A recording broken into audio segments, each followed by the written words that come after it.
ठीक है। Super 25 question किसका? एचएपी, जिसे हम शॉर्ट में क्या बोलते हैं? एचएपी, यानी ह्यूमन एनाटॉमी एंड फिजियोलॉजी। ठीक है, इस वीडियो में हम क्या करने वाले, जो सुपर 25 क्वेश्चन है भाई, ये सुपर 25 क्वेश्चन है, उसको हम अच्छे तरीके से यहाँ पर क्या करने वाले हैं, कवर करने वाले हैं। देखिए मेरे भाई, अभी तक आप कुछ भी नहीं पढ़े हैं, दोबारा हम बोल रहे हैं, कुछ भी नहीं पढ़े हैं, केवल आप अच्छे तरीके से क्या कर देते हैं, सुपर 25 क्वेश्चन विथ आंसर को आपको अच्छे तरीके से, ठीक है, एकदम मस्त तरीके से क्या कर देते हैं, तैयार कर लेते हैं। किसको? सुपर 25 क्वेश्चन विथ आंसर को आप अच्छे तरीके से तैयार कर लेते हैं। अब सुपर 25 देखा जाए तो क्वेश्चन 3 से लेके 4 साल के पेपर को एनालिसिस करके अच्छे तरीके से बनाया गया है। 1-2 साल नहीं, 3 से लेके 4 साल तक तुम्हारे पास जो भी, ठीक है, अच्छे तरीके से इसे प्रिपेयर करके बनाया गया है। ठीक, ये अब एग्जाम में आप फोड़ के आने वाले हैं, यदि आप इसको पढ़ लें और 2023 का पेपर सोल्यूशन पढ़ लें और 2024, इससे बाहर मेरे भाई एक भी क्वेश्चन नहीं आने वाला है, यदि आप अच्छे से कंसीडर कर लेते हैं तो। ठीक है, अब ये क्या होता है, कैसे होता है, ध्यान से आप सुनिए यहाँ से। ठीक, ये हो गया आपके सामने, इसको हम अच्छे तरीके से क्या करने वाले हैं, प्रिपेयर करने वाले हैं। ठीक, अब ये सुपर 25 क्वेश्चन में गुरुदो क्या क्या मिलेगा हमको, टोटल 10 आपके ऐसे रहेंगे जो लॉन्ग क्वेश्चन रहेंगे, और कम से कम 14 से लेके 15, इसमें हम जानते हैं 15 हैं, 15 आपके क्या मिलेंगे, 60 क्वेश्चन मिलेंगे। ठीक है सर, जिसका कुछ नहीं आता वो भी क्या करे, याद ही रखना भाई, तुम कॉन्सेंट्रेट होकर इसको पढ़ लेते हैं, कुछ भी नहीं आता ना, तब भी कम से कम आपके अंदर 70 से लेकर 80% कॉन्फिडेंस डेवलप हो जाएगा एक्चुअल में हमें करना क्या। और लास्ट में क्या करेंगे, 3 साल के पेपर का जो 1 नंबर का क्वेश्चन है उसको हम अच्छे तरीके से इस वीडियो में देखने वाले हैं। क्या क्या चीज़ देखने वाले, लॉन्ग क्वेश्चन, शॉर्ट क्वेश्चन, और तुम्हारे पास क्या होगा, 60 एमसीक्यू। 60 एमसीक्यू मतलब 60 ऐसे जो 2022 में पूछा गया है, 2023 में पूछा गया, 2024 में पूछा गया है, 1 नंबर का, उन सबको इस वीडियो में कंप्लीट करने वाले हैं। तो आपके सामने ये प्यारा सा, ठीक है, क्वेश्चन रहा, लॉन्ग क्वेश्चन। 1 से लेके 10 तक आपके कितने रहेंगे, लॉन्ग क्वेश्चन रहेंगे। अब इसको जब पलटेंगे, ठीक है, इसको जब पलटेंगे तो यहाँ से 1 से लेके आपके 14-15 क्वेश्चन ऐसे रहेंगे जो तुम्हारे पास क्या होने वाले हैं, बहुत इंपॉर्टेंट क्या होने वाले भाई, शॉर्ट में होने वाले हैं। तो इस वीडियो में आप सबसे पहले क्या कर देते हैं, ठीक है,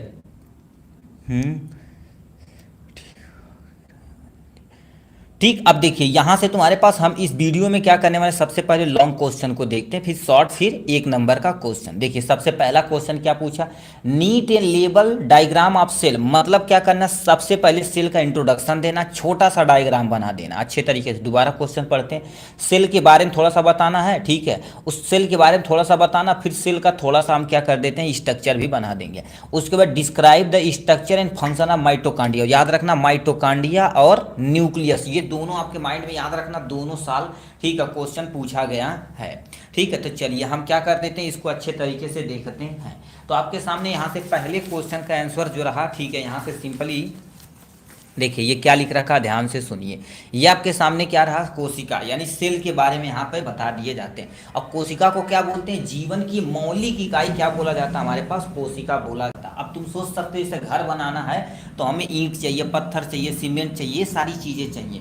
उसी तरह से हमारे पास यदि हमें, ठीक है, सिंपली हमें देखा जाए, हमारे शरीर को बनाने के लिए क्या चाहिए मेरे भाई, शरीर को बनाने के लिए सिंपली हमें देखा जाए तो क्या चाहिए बाबू, कोशिका चाहिए ही चाहिए, यानी जिसे नॉर्मल भाषा में क्या बोलते हैं, सेल।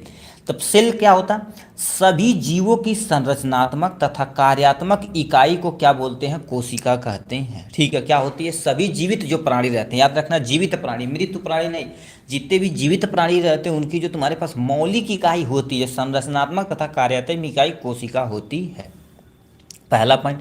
दूसरा पॉइंट में क्या लिख रखा, यूकैरियोट, यानी देखो सेल 2 तरह का होता है, एक यूकैरियोटिक होता है, एक प्रोकैरियोटिक होता है। यूकैरियोटिक ऐसे कोशिकाएं होते हैं जिसमें हमारे पास न्यूक्लियस वेल डेवलप होता है, न्यूक्लियस वेल डेवलप होता तथा सेल ऑर्गेनेल बहुत सारे डेवलप होते हैं। सेल ऑर्गेनेल में जो है तुम्हारे पास क्या हो जाएगा, माइटोकॉन्ड्रिया आ जाएगा, क्या हो जाएगा तुम्हारे पास, माइटोकॉन्ड्रिया आ जाएगा। ठीक, उसके बाद हमारे पास क्या हो जाएगा, राइबोसोम हो जाएगा। ठीक है, राइबोसोम हो जाएगा। उसके बाद हमारे पास क्या हो जाएगा, लाइसो, ठीक है, ये तुम्हारे पास लाइसोसोम हो जाएगा। लाइसोसोम होने के बाद तुम्हारे पास Golgi body, endoplasmic reticulum, cytoplasm, सब कुछ इसी सेल के अंदर पाया जाता है। तो यहाँ पर हम क्या कर देते हैं, ईटीसी कर देते हैं। ठीक, ये स्टेप। कोशिका के अध्ययन को क्या बोला जाता है, साइटोलॉजी बोलते हैं, यानी कोशिका के अध्ययन यानी सेल को, ठीक है, यानी study of cell is known as, यानी क्या बोला जाता है, साइटोलॉजी बोला जाता है। अब खोज के बारे में थोड़ा सा लिख देते हैं, बस हमारा ठीक है काम खत्म हो जाएगा, माइटोकॉन्ड्रिया पे चल जाएंगे। देखिए इसकी डिस्कवरी किसने की थी, 1665 में, ठीक है। एक वैज्ञानिक थे जिसका नाम तुम्हारे पास क्या था, रॉबर्ट हुक नामक वैज्ञानिक था। कौन थे, रॉबर्ट हुक नामक वैज्ञानिक। और ये एमसीक्यू में क्वेश्चन पूछा गया, डिस्कवरी ऑफ सेल किसने किया था, रॉबर्ट हुक ने 1665 में किए थे। रॉबर्ट हुक जब ने इन्होंने डिस्कवर किया था तो उनका नाम क्या देता, सेलुला, जिसका मतलब क्या होता है, छोटा सा कमरा होता है। अतः रॉबर्ट हुक ने मृत कोशिका की खोज की थी। किस कोशिका की खोज की थी, मृत कोशिका की खोज किसने की थी, हमारे पास रॉबर्ट हुक नामक वैज्ञानिक ने डिस्कवर किया था। ठीक, उसके बाद तुम्हारे पास एंटोन व लुइनहाक ने यानी 1700 कितने 1674 या 75 में इन्होंने जीवित कोशिका की खोज की थी। अब देखिए जैसे कहेगा मृत कोशिका की खोज किसने की थी, रॉबर्ट हुक। लिविंग ऑर्गेनिज्म की किसने, लिविंग कोशिका की खोज किसने की थी, हमारे पास रॉबर्ट, लिविंग में एंटोन व लुइनहाक ने किया था। तो ये हो गया इसका इंट्रोडक्शन के बारे में। अब यहाँ से हमें क्या दिया है, ये सेल हो गया, सेल का हमें फिर माइटोकॉन्ड्रिया के बारे में बताना पड़ेगा। ठीक, या आपसे कहेगा केवल माइटोकॉन्ड्रिया के बारे में डिफाइन करने के लिए, तो आप माइटोकॉन्ड्रिया के बारे में ये केवल डिफाइन कर दीजिएगा, अपना काम हो जाएगा। ठीक, अब ध्यान से सुनिए क्या लिख रखा है, माइटोकॉन्ड्रिया की खोज फ्लेमिंग तथा यानी क्या होगा, अल्टमान नामक वैज्ञानिक ने की थी। मतलब यानी जो माइटोकॉन्ड्रिया की खोज किसने की थी, फ्लेमिंग तथा अल्टमान, दो तरह यानी दो वैज्ञानिक थे। ठीक है, दो वैज्ञानिकों ने अच्छे तरीके से क्या होगा, सेल की स्टडी की थी। ठीक है, सेल की स्टडी की थी, तब जाके हमारे पर डिस्कवर किया था इन्होंने माइटोकॉन्ड्रिया को। ठीक है, ये हो जाएगा यहाँ से पहला पॉइंट। माइटोकॉन्ड्रिया कोशिका का महत्वपूर्ण अंग होता है, यदि माइटोकॉन्ड्रिया देखा जाए तो कोशिका का बहुत बहुत बहुत महत्वपूर्ण अंग होता है। क्यों, क्योंकि हमारी कोशिका को एनर्जी देने की जिम्मेदारी किसकी होती है, एक्चुअल में माइटोकॉन्ड्रिया की होती है। तो माइटोकॉन्ड्रिया कोशिका का महत्वपूर्ण अंगक है, यानी सेल ऑर्गेनेल होता है। यह ऊर्जा उत्पादन का कार्य करता है, मतलब ऊर्जा को कौन उत्पादन करता है, एक्चुअली हमारे सेल के अंदर देखा जाए तो ऊर्जा बनाने की जिम्मेदारी किसको दी जाती है, माइटोकॉन्ड्रिया को दी जाती है। इसीलिए इसे power house of the cell कहते हैं, इसीलिए इसे क्या बोलते हैं, power house of the cell, यानी एटीपी बोला जाता है। ठीक, यह कोशिका में ऊर्जा, ठीक है, ऊर्जा उत्पादन का मुख्य केंद्र होता है। मतलब हमारे शरीर के अंदर देखा जाए, कोशिका के अंदर देखा जाए तो जो तुम्हारे पास ऊर्जा उत्पादन होता है उसका मुख्य केंद्र होता है। ठीक, ये हो गया। नेक्स्ट में इसका स्ट्रक्चर देखा जाए तो आपके सामने यहाँ पर प्यारा सा स्ट्रक्चर दिया गया है। तो क्या लिख रखा, माइटोकॉन्ड्रिया दोहरी मेम्ब्रेन से घिरा होता है। माइटोकॉन्ड्रिया किस मेम्ब्रेन से घिरा होता है, एक्चुअल में दोहरी मेम्ब्रेन से घिरा होता। क्यों, क्योंकि डबल ये मेम्ब्रेनस का होता है। ठीक, ये हो गया। अब इसकी जो आउटर कवरिंग होती है, ध्यान से अब डायग्राम देखिए, आउटर कवरिंग होती है वो स्मूथ होती है। देखिए बाहर देखा ना, ये आउटर कवरिंग क्या होती है बाबू, स्मूथ होती है। बट इनर जो मेम्ब्रेन होती है, ठीक है, इनर जो मेम्ब्रेन होती है, रियलिटी में देखा जाए इनर मेम्ब्रेन जो होती है अंदर से फोल्डिंग होती है। देखिए ऐसे अंदर से फोल्डिंग होती है, ऐसे से मुड़ी होती है, उसे क्या नाम दिया जाता है बाबू, क्रिस्टी नाम दिया जाता है। क्या नाम दिया जाता है, क्रिस्टी नाम दिया जाता है। ठीक, ये हो गया। अब होगा दूसरे पे आते हैं, इसके अंदर जो लिक्विड नुमा संरचना होती है, यानी माइटोकॉन्ड्रिया के अंदर जो लिक्विड नुमा संरचना होती है उसको क्या नाम दिया जाता है बाबू, मैट्रिक्स नाम दिया जाता है। क्या नाम दिया जाता है उसको, मैट्रिक्स दिया जाता है। ठीक, ये हो गया।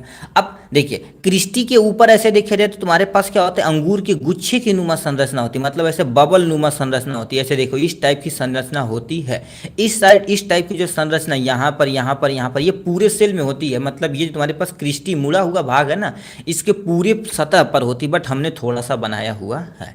ठीक है, तो इनके सतह पे ये जो बना हुआ है तो इसको क्या बोलते हैं, ऑक्सीसोम यानी F1 पार्टिकल बोला जाता है। क्या बोलते हैं बाबू, F1 पार्टिकल बोला जाता है। ठीक, ये हो गया। नेक्स्ट पॉइंट पे आते हैं, F1 पॉइंट। अब ये देखा जाए तो एक्चुअल में देखा जाए तो इसी के अंदर ऑक्सीजन का, ठीक है, एक्सचेंज होकर एनर्जी निकलने का काम होता है। इसको फर्नांडिस मोरिस नामक वैज्ञानिक ने डिस्कवर किया था, इसीलिए इसे क्या बोलते हैं, F1 पार्टिकल बोला जाता है। ठीक, ये हो गया। अब इसके अंदर तुम्हारे पास ये बीड नुमा जो संरचना दिख रही है, इसे बीड नुमा संरचना उसको क्या बोलते हैं, राइबोसोम। और राइबोसोम क्या करता है वो प्रोटीन फैक्ट्री होता है, जो हमारे कोशिका के अंदर प्रोटीन निकालने का काम करता है। क्या करता है, प्रोटीन निकालने का काम करता है। ठीक, अब यहाँ पर देखा जाए तुम्हारे पास क्या होता है, डीएनए।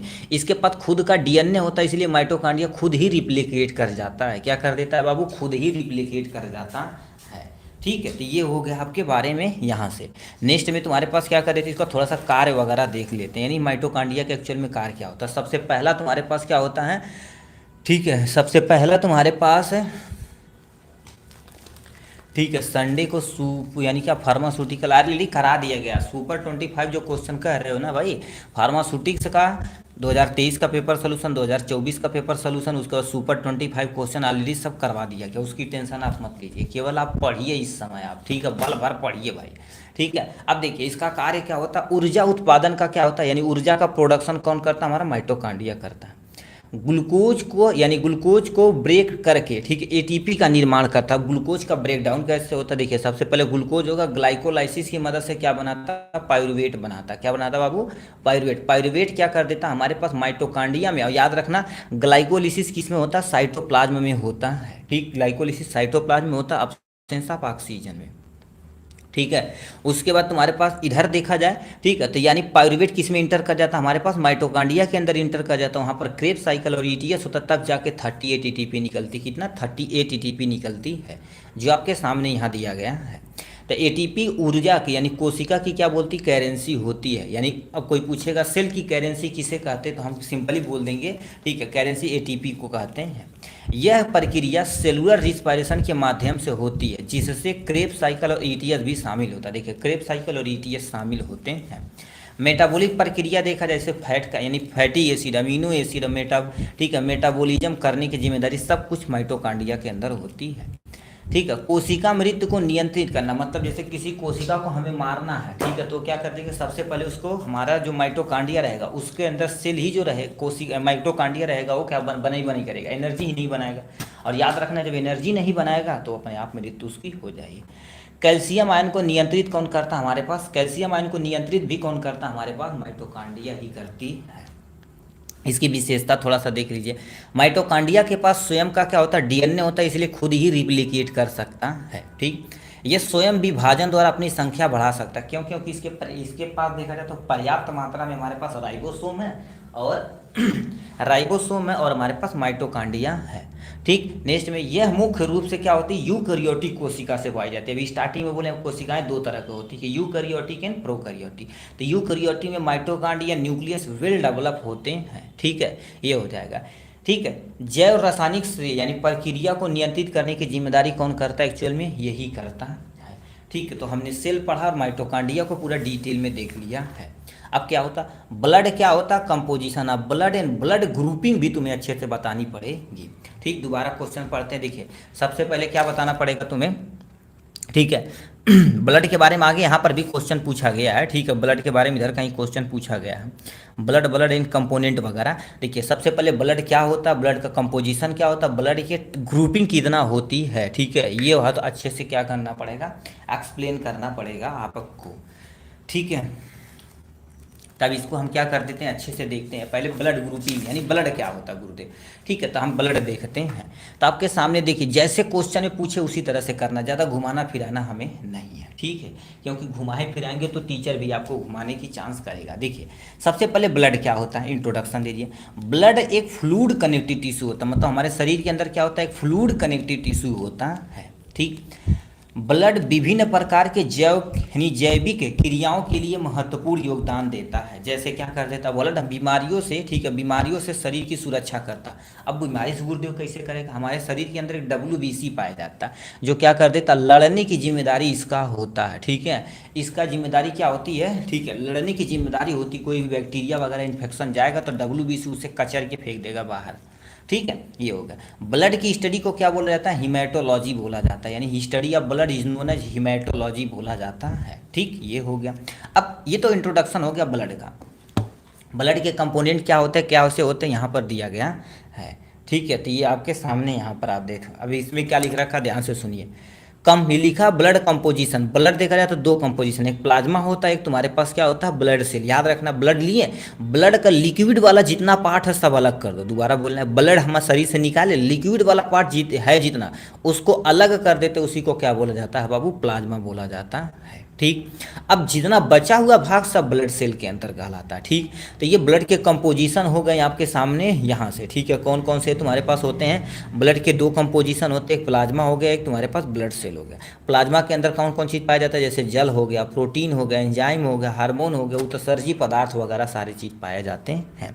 तो ये प्लाज्मा के बारे में हो गया यहाँ से। ठीक, अब कोई पूछेगा प्लाज्मा क्या होता है, एक नंबर वाले तो पूछते प्लाज्मा देयर कंपोनेंट, तो बोलेंगे ब्लड के अंदर जितना भी लिक्विड वाला पार्ट पाया जाता है, ठीक है, ब्लड के अंदर जितना भी लिक्विड पाया तो क्या लिखिए, ब्लड हो गया, oxygen, nutrition, carbon dioxide blood transport करता है, हाँ यही तो करता भाई। अभी इसको फंक्शन भी लिखेंगे, ध्यान में सुनिए, अभी देखिए, ठीक, तो ये प्लाज्मा हो गया। अब इसके अंदर जल हो गया, प्रोटीन हो गया, एंजाइम हो गया, हार्मोन हो गया, उत्सर्जी पदार्थ, ये सब कुछ किसके अंतर्गत पाया जाता है, ब्लड के अंदर। ब्लड कंपोनेंट में तुम्हारे पास सबसे पहले क्या पाया जाता है, इरिथ्रोसाइट, जिसे हम क्या बोलते हैं एक्चुअल में, आरबीसी बोलते हैं। इरिथ्रोसाइट, ल्यूकोसाइट और ठीक है थ्रम्बोसाइट, मान लेते नहीं याद रहेगा तो आप प्लीज उससे मत लिखिएगा।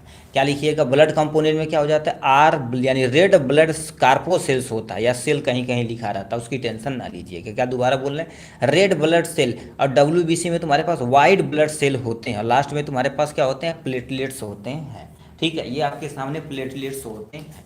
तो ये दो तुम्हारे पास कंपोनेंट होते हैं, प्लाज्मा और ब्लड।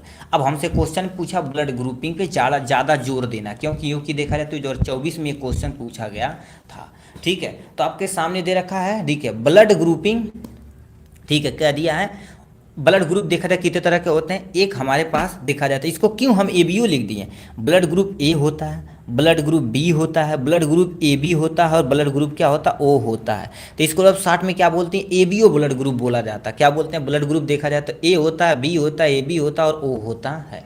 तो इतने तरह के तुम्हारे पास क्या होते हैं, ब्लड कंपोनेंट होते हैं, ठीक। अब देखिए एबीओ ब्लड ग्रुप आरबीसी के, ठीक, आरबीसी की सरफर पर यानी सरफेस पर उपस्थित एंटीजन ए और एंटीजन बी पर आधारित होता है। अभी आपको थोड़ा सा हम बताते हैं, देखिए हमारे आरबीसी जो होती है वो सर्कुलर शेप की होती है, इसके पास जो एंटीजन ऐसे होता है ना, ठीक है, ऐसे एंटीजन ए होता है या बी होता है, उस पर निर्भर करता कि कौन सा ब्लड ग्रुप होगा, ठीक। अब कुछ समझे कि नहीं, तो आरबीसी के सरफेस पर उपस्थित एंटीजन ए और एंटीजन बी पर आधारित होता कि कौन सा ब्लड ग्रुप होगा, ठीक।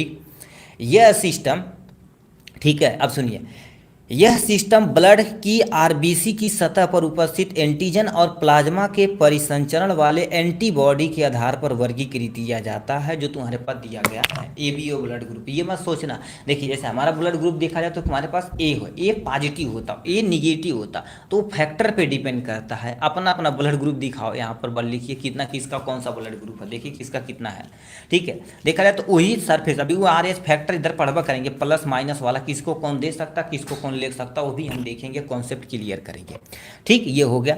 अब प्रोटीन तथा एंटीबॉडी के समूह पे देखा जाए तो ब्लड कितने तरह के होते हैं, टोटल 4 टाइप के होते हैं। ब्लड ग्रुप ए बी होता है, ओ, अरे भाई खतरनाक आ गए, वो यार सबसे यूनिवर्सल डोनर होता है दुनिया में, समझ लो तुम बहुत रेयर हो, ठीक है, नेचर ने तुम्हें बहुत गॉड गिफ्टेड दे दिया भाई, ठीक है। तो यहाँ पर क्या होता है, प्रोटीन हो गया, ठीक है, एंटीबॉडी हो गया, और समूह में तुम्हारे पास क्या होगा, 4 टाइप के तुम्हारे पास रक्त होते हैं।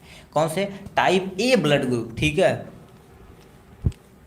ठीक है, ए ब्लड ग्रुप है, ए ब्लड ग्रुप हो गया, और ब्लड ग्रुप बी हो गया, ब्लड ग्रुप ए बी हो गया, ब्लड ग्रुप ओ हो गया है। अब ये तो हो गया यहाँ से, उसके बाद ये फ्लो चार्ट आप याद रखिएगा, जिससे कौन बंदा किसको दे सकता है और किससे ब्लड वो ले सकता है। इसको देखिए हमारे पास ये ब्लड ग्रुपिंग दिया गया, एंटीजन और एंटीबॉडी, याद रखना सब खेल एंटीजन और एंटीबॉडी पर ही निर्भर करता है। डोनर मतलब ये किसको, देखो एरो देखिएगा, ये किसको दे सकता है और ये किससे ले सकता है। देखो दाता मतलब दाता के रूप में ये किसको दे सकता है, ये किसको ले सकता है। ऐसे किसी पर्सन का ब्लड ग्रुप ए रहे तो समझना उसमें एंटीजन ए प्रेजेंट हो, याद रखना एंटीबॉडी हमेशा अपोजिट रहती है। तो यदि एंटीजन ए है तो एंटीबॉडी तुम्हारे पास क्या हो जाएगी, बी हो जाएगी। तो ए वाला बंदा क्या कर सकता है, सबसे पहले देखा जाए तो ए वाले ब्लड ग्रुप को ये दे सकता है, बट एबीओ को भी यानी ए बी ब्लड ग्रुप को भी दे सकता है। यानी किसको किसको दे सकता है, ब्लड ग्रुप ए और ब्लड ग्रुप ए बी वाले को ये आराम से दे सकता है। और ये किससे प्राप्त कर सकता है, केवल और केवल ए से प्राप्त कर सकता है और ओ से प्राप्त कर सकता है, यानी ए ओ से प्राप्त कर सकता है, ठीक है, ए और ओ से ये क्या कर सकता है, आराम से प्राप्त कर सकता है। नेक्स्ट में तुम्हारे पास क्या लिखा, ब्लड ग्रुप तुम्हारे पास बी, इसमें एंटीजन ए हो जाएगा, एंटीबॉडी तुम्हारे पास क्या हो जाएगी बी, यानी देखो एंटीजन ए है सॉरी एंटीजन बी है तो एंटीबॉडी क्या हो जाएगी, भान्य से ए हो जाएगी। अब इसको ये वाला ब्लड ग्रुप किसको किसको दे सकता है, बी को दे सकता है और ए बी को दे सकता है, ठीक है, ए बी को दे सकता है और बी को दे सकता है, बट किससे ले सकता है, ब्लड ग्रुप बी से ले सकता है और ओ से ही ले सकता है, ठीक है। तो ये हो गया इनके बारे में। नेक्स्ट पे तुम्हारे पास क्या होगा, ब्लड ग्रुप ए बी, मान लेते किसी बंदे का ब्लड ग्रुप ए है तो जो ब्लड ग्रुप होता है वही उसका एंटीजन होता है, तो इसके पास एंटीजन क्या होता है, तुम्हारे पास ए बी एंटीजन होता है। क्या होता है बाबू? ए बी एंटीजन होता। एंटीबॉडी की बात की जाए तो तुम्हारे पास क्या होता है? एंटीबॉडी की बात की जाए तो इसमें कोई भी एंटीबॉडी नहीं होता। इसको कुछ भी ब्लड ग्रुप लगा दो, कुछ फर्क पड़ने वाला नहीं है। तो ये यूनिवर्सल रिसिपिएंट होता, मतलब सबसे ये ले सकता बट किसी को दे नहीं सकता है। अब तुम सोच सकते हो कितना खतरनाक आदमी है। ठीक है, ठीक। तो ये सबसे क्या कर सकता? सबसे ले सकता बट किसी को दे नहीं सकता। तो ये इसलिए तुम्हारे पास एंटीबॉडी तुम्हारे पास कोई भी नहीं होती है। तो ए बी ब्लड ग्रुप दे सकता है, ठीक है, ये सबको क्या कर, ए बी ब्लड ग्रुप को दे सकता। बत रही लेने की बात, तो केवल और केवल किससे ले सकता है? सबसे ले सकता, चाहे ओ ए हो, बी हो, ए बी हो, ओ हो, कोई ले सकता, किससे फर्क पड़ने वाला नहीं है। अब मान तुम्हारे पास किसी बंदे का ब्लड ग्रुप और है तो उसके पास एंटीजन कुछ भी नहीं होता। याद रखना, एंटीजन कुछ नहीं होने के नाते ये क्या कर सकता? यूनिवर्सल डोनर होता, किसी को भी दे सकता है, चाहे ब्लड ग्रुप ए हो, चाहे बी हो, चाहे तुम्हारे पास क्या होगा? ब्लड ग्रुप, ठीक है, ब्लड ग्रुप तुम्हारे पास क्या हो जाएगा? ओ ही रहता है। ठीक, हम सी का है बोलने रहने वाले हैं, ठीक है, कोई टेंशन नहीं भाई। ठीक है, तो ये सबसे तुम्हारे पास, इसको क्या बोलते हैं? Universal donor. ठीक है, यूनिवर्सल डोनर, ठीक है, सबको दे सकता, ये सबको दे सकता बट किसी से ले नहीं सकता, केवल वही से ये प्राप्त कर सकता है। ठीक, ये हो गया। अब तुम्हारे पास R H grouping of blood group में, यानी ब्लड ग्रुप की आर एच जो ग्रुपिंग होती है उसकी किस पे होती है? देखिए, आर एच ब्लड ग्रुप पहली बार यानी रीसस मंकी ने में देखा गया था। मतलब रीसस एक तरह का मंकी है, मतलब बंदर था, उसमें पहली बार आर एच फैक्टर देखा गया था। अपने इंडिया में देखा जाए तो 90% क्या होते हैं? ठीक है, पॉजिटिव फैक्टर होते हैं। क्या होते हैं? पॉजिटिव फैक्टर होते हैं। अब यही तुम्हारे पास जो बोल रहे थे ना कि ब्लड ग्रुप जो होता है एक्चुअल में रियलिटी में, ठीक है, रियलिटी में जो ब्लड ग्रुप होता है इसी पर निर्भर करता है, ब्लड ग्रुप ए और ब्लड ग्रुप बी। ठीक है, ये तुम्हारे पास यही तो प्रॉब्लम है सर। ठीक है, ये हो जाएगा। अब यहाँ से अपना ग्रुप बताइए। जैसे हमारा देखा जाए तो ए पॉजिटिव है, अब बताओ तुम्हारा ए पॉजिटिव, ये निगेटिव, ये भी क्या है? ठीक है, चलिए देखते हैं कितने लोग बताते हैं कमेंट बॉक्स में। ठीक है, अब क्या लिख रखा है? देखें, 97% इंडिया के पास क्या होता है? तुम्हारे पास पॉजिटिव प्रेजेंट होता, 3% रिमेनिंग देखा जाए तो निगेटिव प्रेजेंट होता, जो रेयर होता है। ठीक है, अब क्या लिखा? शादी से पहले यानी प्रतिवेदित किया जाता है। ठीक है, मतलब जैसे अभी अपने यहाँ कल्चर में क्या मिलाया जाता है? हिंदूज में कल्चर में क्या मिलाया जाता है? गुणसूत्र मिलाया जाता है। इसीलिए तुम्हारे पास ये फैक्टर एक्चुअल में आर एच फैक्टर मिलाना चाहिए कि ये चीज़ मैच कर रहा है कि नहीं। यदि मैच नहीं कर रहा है, पॉजिटिव निगेटिव बैठ नहीं रहा, तो आपको शादी नहीं करनी, नहीं तो क्या हो जाएगी? अनफर्टिलिटी का चांस बढ़ सकता है।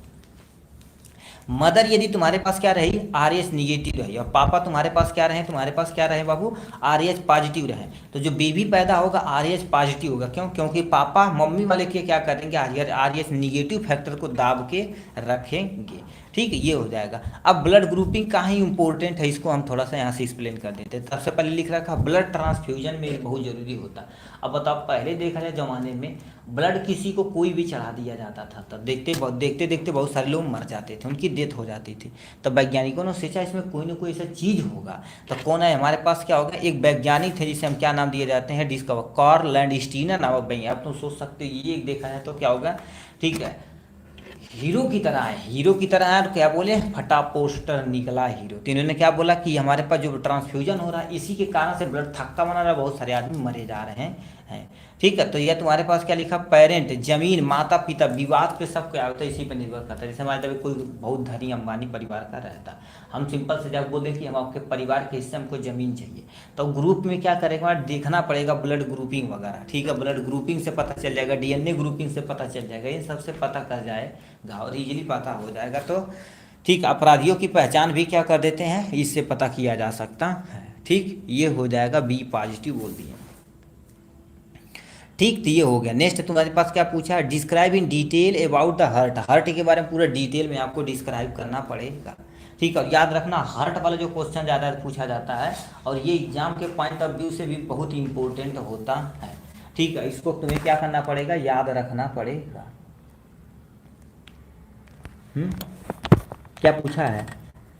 ठीक है, तीसरा नंबर क्वेश्चन तुम्हारे पास बोल दिया है डिस्क्राइब द हर्ट। हर्ट को क्या करना पड़ेगा? अच्छे से तुम्हें क्या करना पड़ेगा? यहाँ से डिस्क्राइब करना पड़ेगा। ठीक है, अच्छे से एकदम से डिस्क्राइब करना पड़ेगा। तो आपके सामने दिया गया है हमारे पास हार्ट के बारे में, ठीक है। ये तुम्हारे पास क्या लिखा, माँ यानी मनुष्यों में परिसंचरण था, तो मतलब हृदय आपको हेडिंग डालनी पड़ेगी। क्या डालनी पड़ेगी बाबू, हृदय डालनी पड़ेगी आपको हेडिंग में, ठीक। अब हृदय क्या होता है, कैसे होता है, इसको ध्यान से आप सुनिए। क्या लिख रखा, हृदय एक मेसी यानी क्या होता है, पेशी संरचना होती है। जैसे हमारे शरीर के अंदर पेश मतलब मसल होता है, याद रखना, पेशी मतलब मसल होता है। तो ये क्या होती है, मसल दुमा संरचना होती है।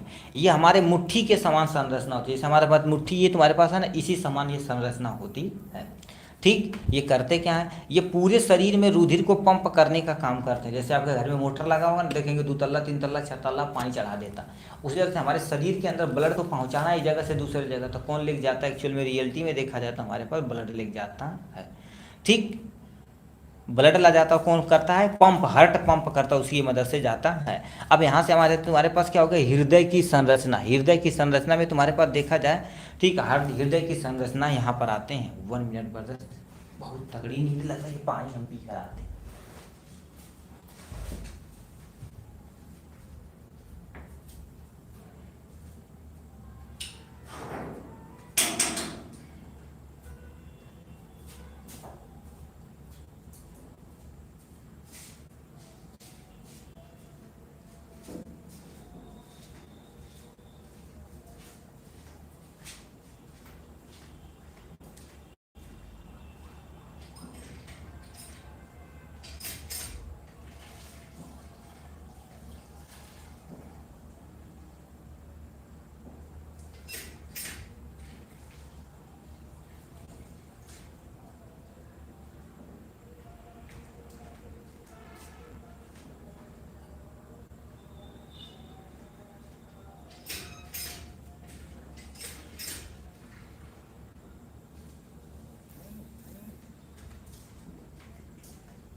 ठीक, तो यहाँ पर हम क्या कर देते हैं, हृदय की संरचना के बारे में स्टडी अब करते हैं, ठीक है। अब हृदय की संरचना याद रखना, हृदय आपको बनाना थोड़ा सा आना चाहिए, ठीक है। तो कोई टेंशन नहीं, वो भी आपको सिखा दिया जाएगा। नहीं तो आपको क्या करेगा, किसी भी तरह से ट्रिक से आप क्या करिएगा, याद करिएगा। सर अभी होगा क्लास, ठीक है, इसके बाद ही होगा। एटलीस्ट 10 बजे क्लासेस स्टार्ट होगी सेकेंड ईयर की लाइन एथिक्स का, ठीक है। अब होकारा ध्यान से सुनिए, ठीक। यानी हृदय की संरचना, हृदय स्ट्रक्चर ऑफ हार्ट देखा जाए तो तुम्हारे पास पहले 3 परत की बनी होती है। यानी हृदय हमारा देखा जाए तो कितने परत की होती है, एक्चुअल रियल में देखा जाए तो 3 परत की होती है। अब वो 3 परत कैसे होती है, कहाँ पर होती है, उसको हम अच्छे तरीके से आपके सामने डिफाइन करते हैं, ठीक है। देखिए होता क्या, जैसे मान लेते तुम्हारे पास क्या हो गया, देखिए आपके सिंपल सा क्या हो गया, हार्ट हो गया। हार्ट हमारे पास क्या होगा, 4 बार हो गया आपके सामने हार्ट। हार्ट 4 चेम्बर हो गए। इसकी जो लेयर होती है, 1 लेयर होती है, 2 लेयर होती है, आपके सामने 3 लेयर होती है। अब देखिए इसकी जो लेयर होती है वही बहुत इंपॉर्टेंट होती है। सबसे बाहरी तुम्हारे पास क्या होती है, इपीकार्डियम, मायोकार्डियम और इंडोकार्डियम, 3 कार्डियम होती है जो आपके सामने दिया गया है।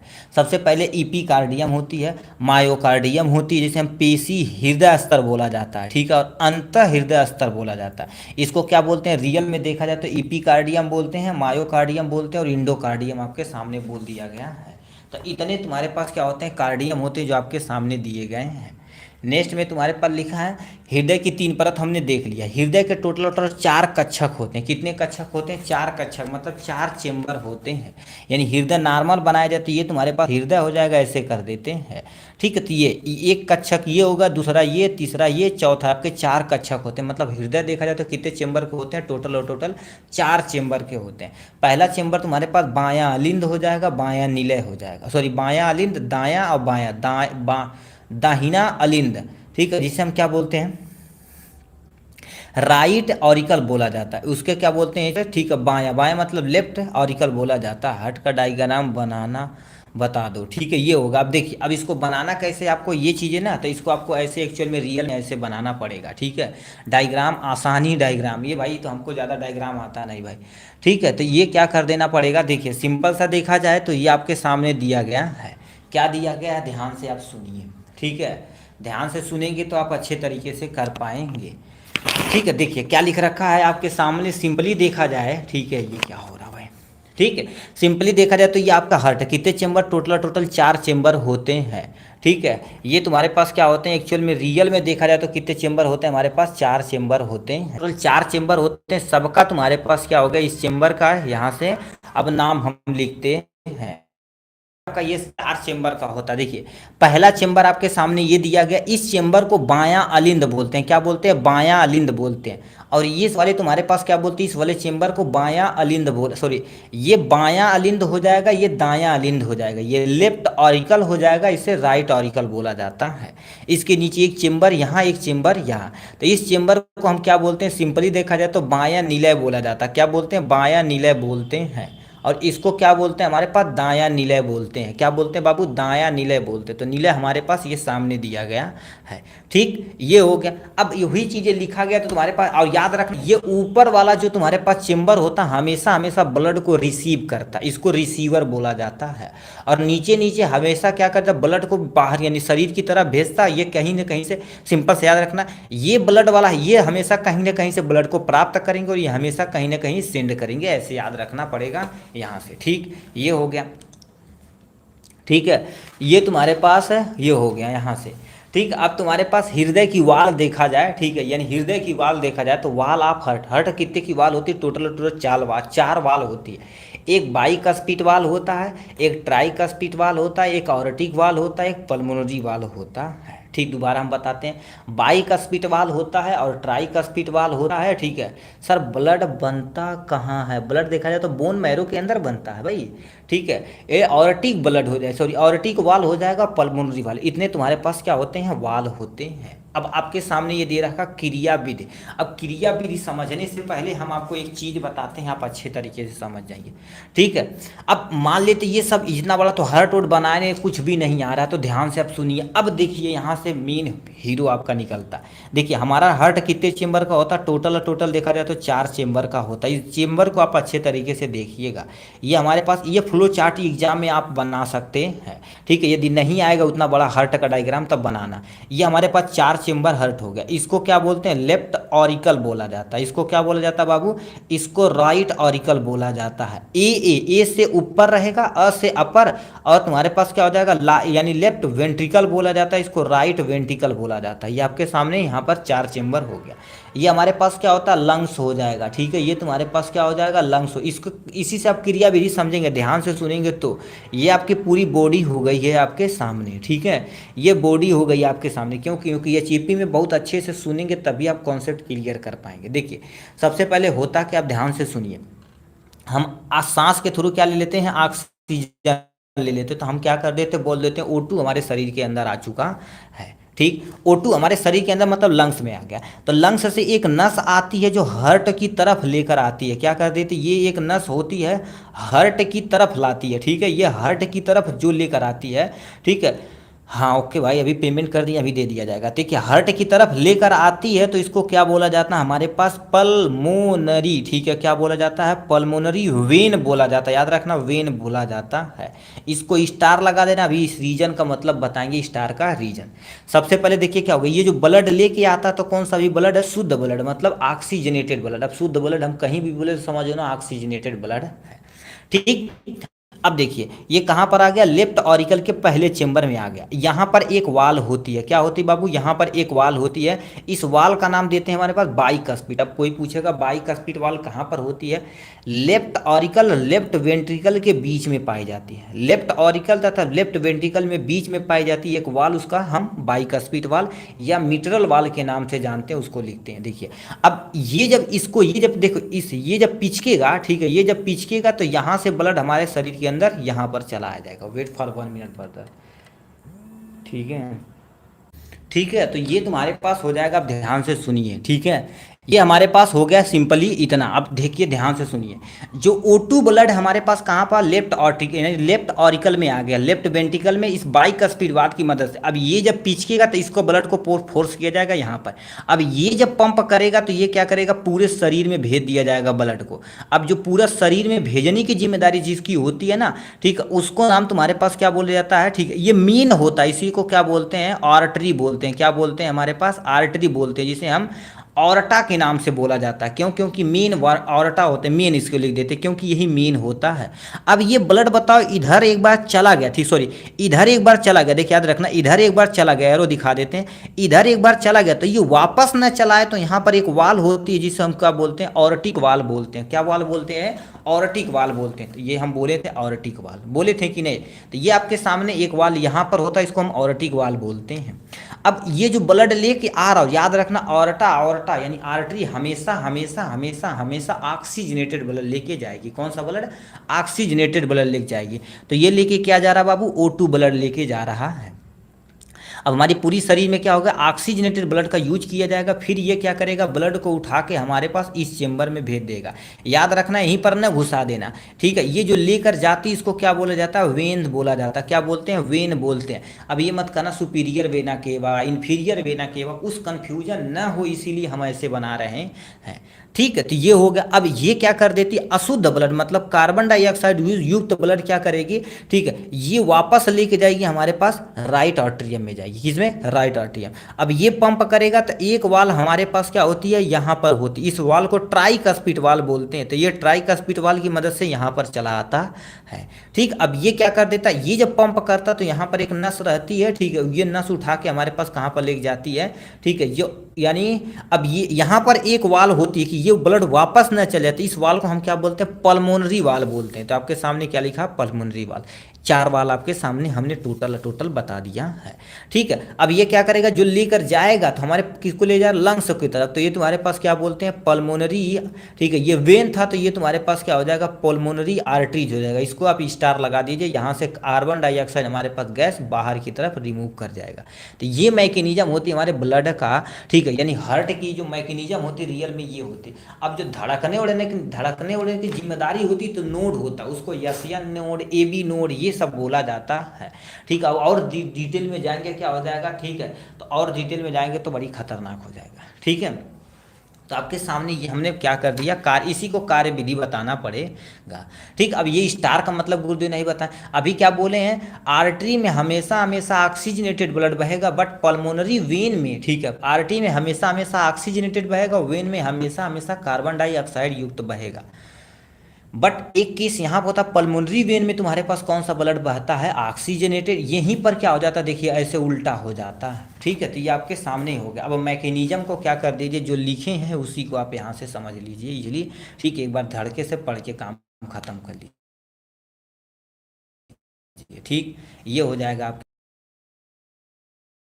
काम खत्म हो जाएगा। नेक्स्ट में तुम्हारे पास क्या लिखा, ठीक है, एक्सप्लेन द, ठीक है, एक्सप्लेन द फिजियोलॉजी या मसल कॉन्ट्रैक्शन के बारे में पूरा डिटेल में आपको एक्सप्लेन करना पड़ेगा। और याद रखना, मसल कॉन्ट्रैक्शन देखा जाए तो इंपॉर्टेंट क्वेश्चनों में से एक है, ठीक है। और अब इसको मसल कॉन्ट्रैक्शन कैसे होता है, क्या होता है, आपके सामने यहाँ से दिया गया है।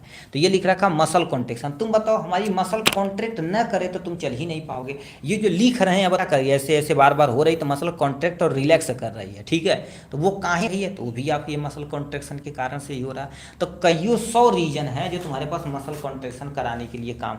मसल कॉन्ट्रैक्शन ना होता तो हार्ट बीट नहीं होता, किडनी सही से नहीं काम करती, चल नहीं पाते, पेट में खा नहीं पाते। तो ये सब बहुत सारा रीजन होता है। तो मसल कॉन्ट्रैक्शन क्या होता है, एम्ब्रियो बनने के दौरान मीजोडर्मल लेयर, यानी जब एम्ब्रियो बनता है तो उसमें एक लेयर होती है जिसका नाम मीजोडर्मल होता है।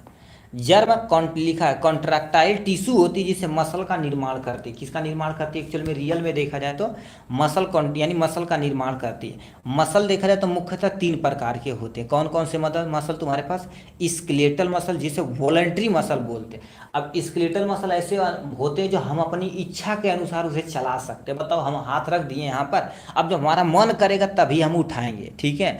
जब मन करेगा तभी हम उठाएंगे तभी काम होगा, बट जब मन नहीं करेगा तो हम नहीं उठा पाएंगे। ठीक है, अब नेक्स्ट में तुम्हारे पास क्या होता है, स्मूथ मसल, जिसे हम क्या बोलते हैं, इनवॉलेंट्री मसल बोला जाता है। ठीक है, नेक्स्ट में तुम्हारे पास क्या होता है, कार्डियक मसल होता है। कौन सा मसल होता है, कार्डियक मसल। कार्डियक मसल केवल और केवल स्पेशल तरह का मसल होता है जो केवल और केवल हार्ट मसल में पाया जाता है, यानी हृदय में पाया जाता है बस। ठीक है, नहीं भाई बलर नहीं यार, अपनी क्वालिटी इंप्रूव करिएगा, मस्त हो जाएगा।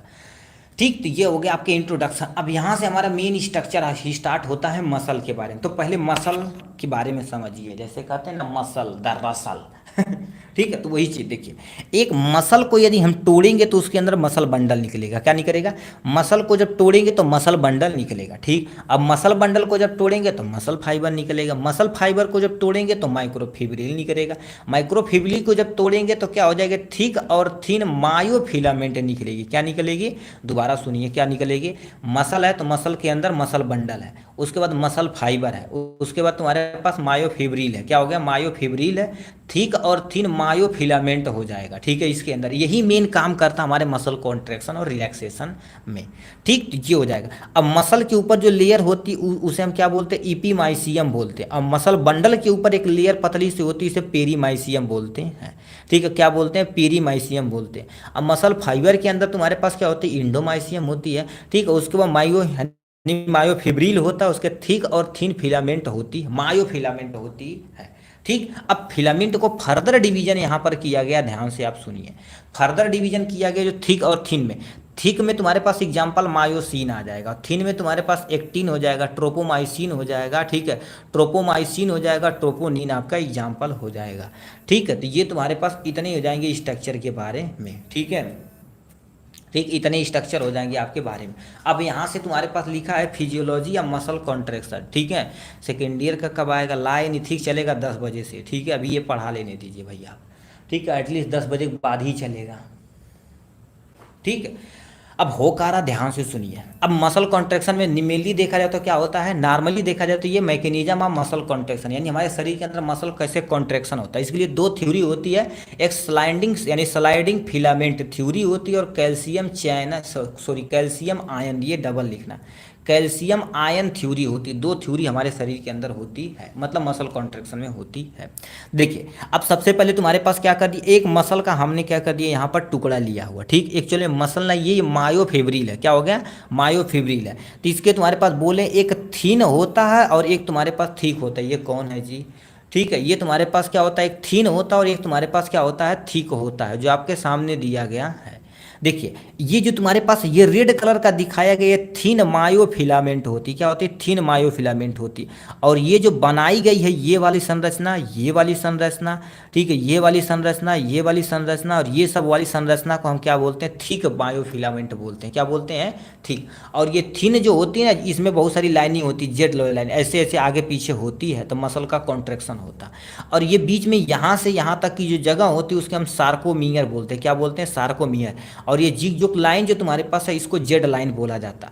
अब ये तुम्हारे पास क्या होगा, एक सार्कोमियर, सार्कोमियर को फिर मैग्नीफाई किया गया, मतलब फिर जूमिंग किया गई, तब जाके हम समझ पाएंगे मसल कॉन्ट्रैक्शन एक्चुअली रियल में होता क्या है। ये आपके सामने जेड लाइन हो गई, ये बीच में जो रखा हुआ पोर्शन तुम्हारे पास क्या होगा, यही एक्चुअल में थिक फिलामेंट होती है। और ये जेड लाइन होती है जो तुम्हारे पास, देखिए यहाँ से यहाँ तक ये जो गैपिंग होती है, इसी को एच लाइन बोला जाता है। जो यहाँ से यहाँ तक के लिए एच की लाइन गैपिंग होती है, उसी को एच लाइन बोला जाता है। और यहाँ से ये जो बचा हुआ पार्ट होता है तुम्हारे पास, आई बैंड बोला जाता है। क्या बोलते हैं, आई बैंड बोलते हैं। अब होता क्या मसल कॉन्ट्रैक्शन में, देखिए जब मसल कॉन्ट्रैक्शन करेंगे ना, तो यही लाइनें, ये जो तुम्हारे पास है ऐसे ऐसे ऐसे ऐसे, और ये वाला तो स्थिर रहता है, ये तो हिलता जुलता कुछ नहीं है। देखिए यही क्या कर देता, आगे और पीछे जाता है। ठीक है, यही आगे पीछे जाता है, तो इसे मसल कॉन्ट्रैक्शन होता। तब जो तुम्हारे पास देखिए जेड लाइन पास पास आती है, यानी during the muscle contraction, muscle contraction के समय क्या होता है, जेड लाइन क्या होती है बाबू, पास पास आती। देखिए जेड लाइन पास पास आती। ठीक, एच जोन कम हो जाता, मतलब ये देखा जाए तो इतना है, ये बताओ लाइन इधर आएगी तो ये भी कम हो जाएगी, तो ये वाला हिस्सा कम हो जाएगा जो बोल दिया गया है। आई बैंड कम अथवा खत्म हो जाती, आई बैंड पूरी तरह से क्या कर दी, इसके अंदर घुस जाती है। और ए बैंड में कोई बदलाव नहीं होता, मतलब ए बैंड मतलब ये कोई परिवर्तन नहीं होता, ये जो तुम्हारे पास ले रहा है ना, इसमें कोई परिवर्तन नहीं होगा, ये चुपचाप स्थिर रहेगा। ये मसल कॉन्ट्रैक्शन की मैकेनिज्म थी। ठीक है, अब नेक्स्ट क्वेश्चन क्या पूछा, इंडोक्राइन ग्लैंड क्या होती है, अब इसका पिट्यूटरी ग्लैंड के बारे में आपको अच्छे से डिस्क्राइब करना है। ठीक, तो अब इंडोक्राइन ग्लैंड क्या होती है इसको ध्यान से सुनिए। 5वां नंबर क्वेश्चन था ना, 5वां नंबर क्वेश्चन को अच्छे तरीके से आपको डिफाइन करना है। अब देखिए ग्लैंड देखा जाए तो दो तरह की होती है, एक आप थोड़ा सा पढ़े होंगे इंडोक्राइन ग्लैंड, एक इक्टोक्राइन यानी एक्सोक्राइन ग्लैंड जिसे बोला जाता है। तो सबसे पहले समझते हैं इंडोक्राइन ग्लैंड क्या होती है। ठीक है, इंडोक्राइन ग्लैंड क्या होती है आपके सामने यहाँ से दिखाते हैं। ठीक है, अब इंडोक्राइन ग्लैंड क्या होती है ध्यान से सुनिए। इंडोक्राइन ग्लैंड वे ग्लैंड होती है जो हार्मोन का सिक्रीशन सीधे ब्लड में सिक्रीट करती है, मतलब इनके पास कोई डक्ट वक्ट नहीं होता, पाइप वाइप नहीं होता। जैसे हमारे सलाइवरी ग्लैंड का देखा जाए तो एक नली होती है जो मुंह में आके खुलती है, बट ये सब मुंह में खुलता उलता नहीं है। जैसे तुम्हारे पास एग्जाम्पल में देखिए, इंडोक्राइन ग्लैंड वे ग्लैंड होती है जो हार्मोन का सिक्रीशन सीधे ब्लड में सिक्रीशन कर देती है, मतलब जो भी तुम्हारे पास इनके पास हार्मोन रहेगा सीधे कहाँ पर फेंक देंगे, ला भैया हमारे पास, ठीक है, इंडोक्राइन ग्लैंड में फेंक देंगे। ठीक, इजीली ये हार्मोन शरीर के डिफरेंट आर्गन की क्रिया को नियंत्रित करता है, मतलब हार्मोन हमारे शरीर के अंदर क्या होती है, बहुत सारी क्रिया को नियंत्रित करता है। जैसे खाना खा रहे हैं, हमारी पूरी बॉडी कंट्रोल हो रहा है, याद कर रहे हैं, सब कुछ हार्मोनल लेवल पे भाई। यस और नो? Yes sir. इसका एग्जांपल आप कहेंगे, example of endocrine, pituitary gland होती है, एड्रिनल ग्लैंड होती है, ओवरी, ओवरी से कौन सा हार्मोन निकलता है, भन्न से आप लिख के दिखाइए। ठीक है, और ये भी क्वेश्चन पूछा गया है आपके 1 नंबर में। ठीक है, अब बताइए, देखिए कितने लोग ऐसे हैं जो बता देते हैं अच्छे तरीके से। ठीक है, यानी पिट्यूटरी ग्लैंड का तुम्हारे पास पिट्यूटरी, ओवरी यानी ओवरी से कौन सा हार्मोन का स्राव होता है, इसको आप अच्छे तरीके से देखिए। कितने भाई यहाँ पे कमेंट बॉक्स में लिखते हैं, चलो भाई लिखो।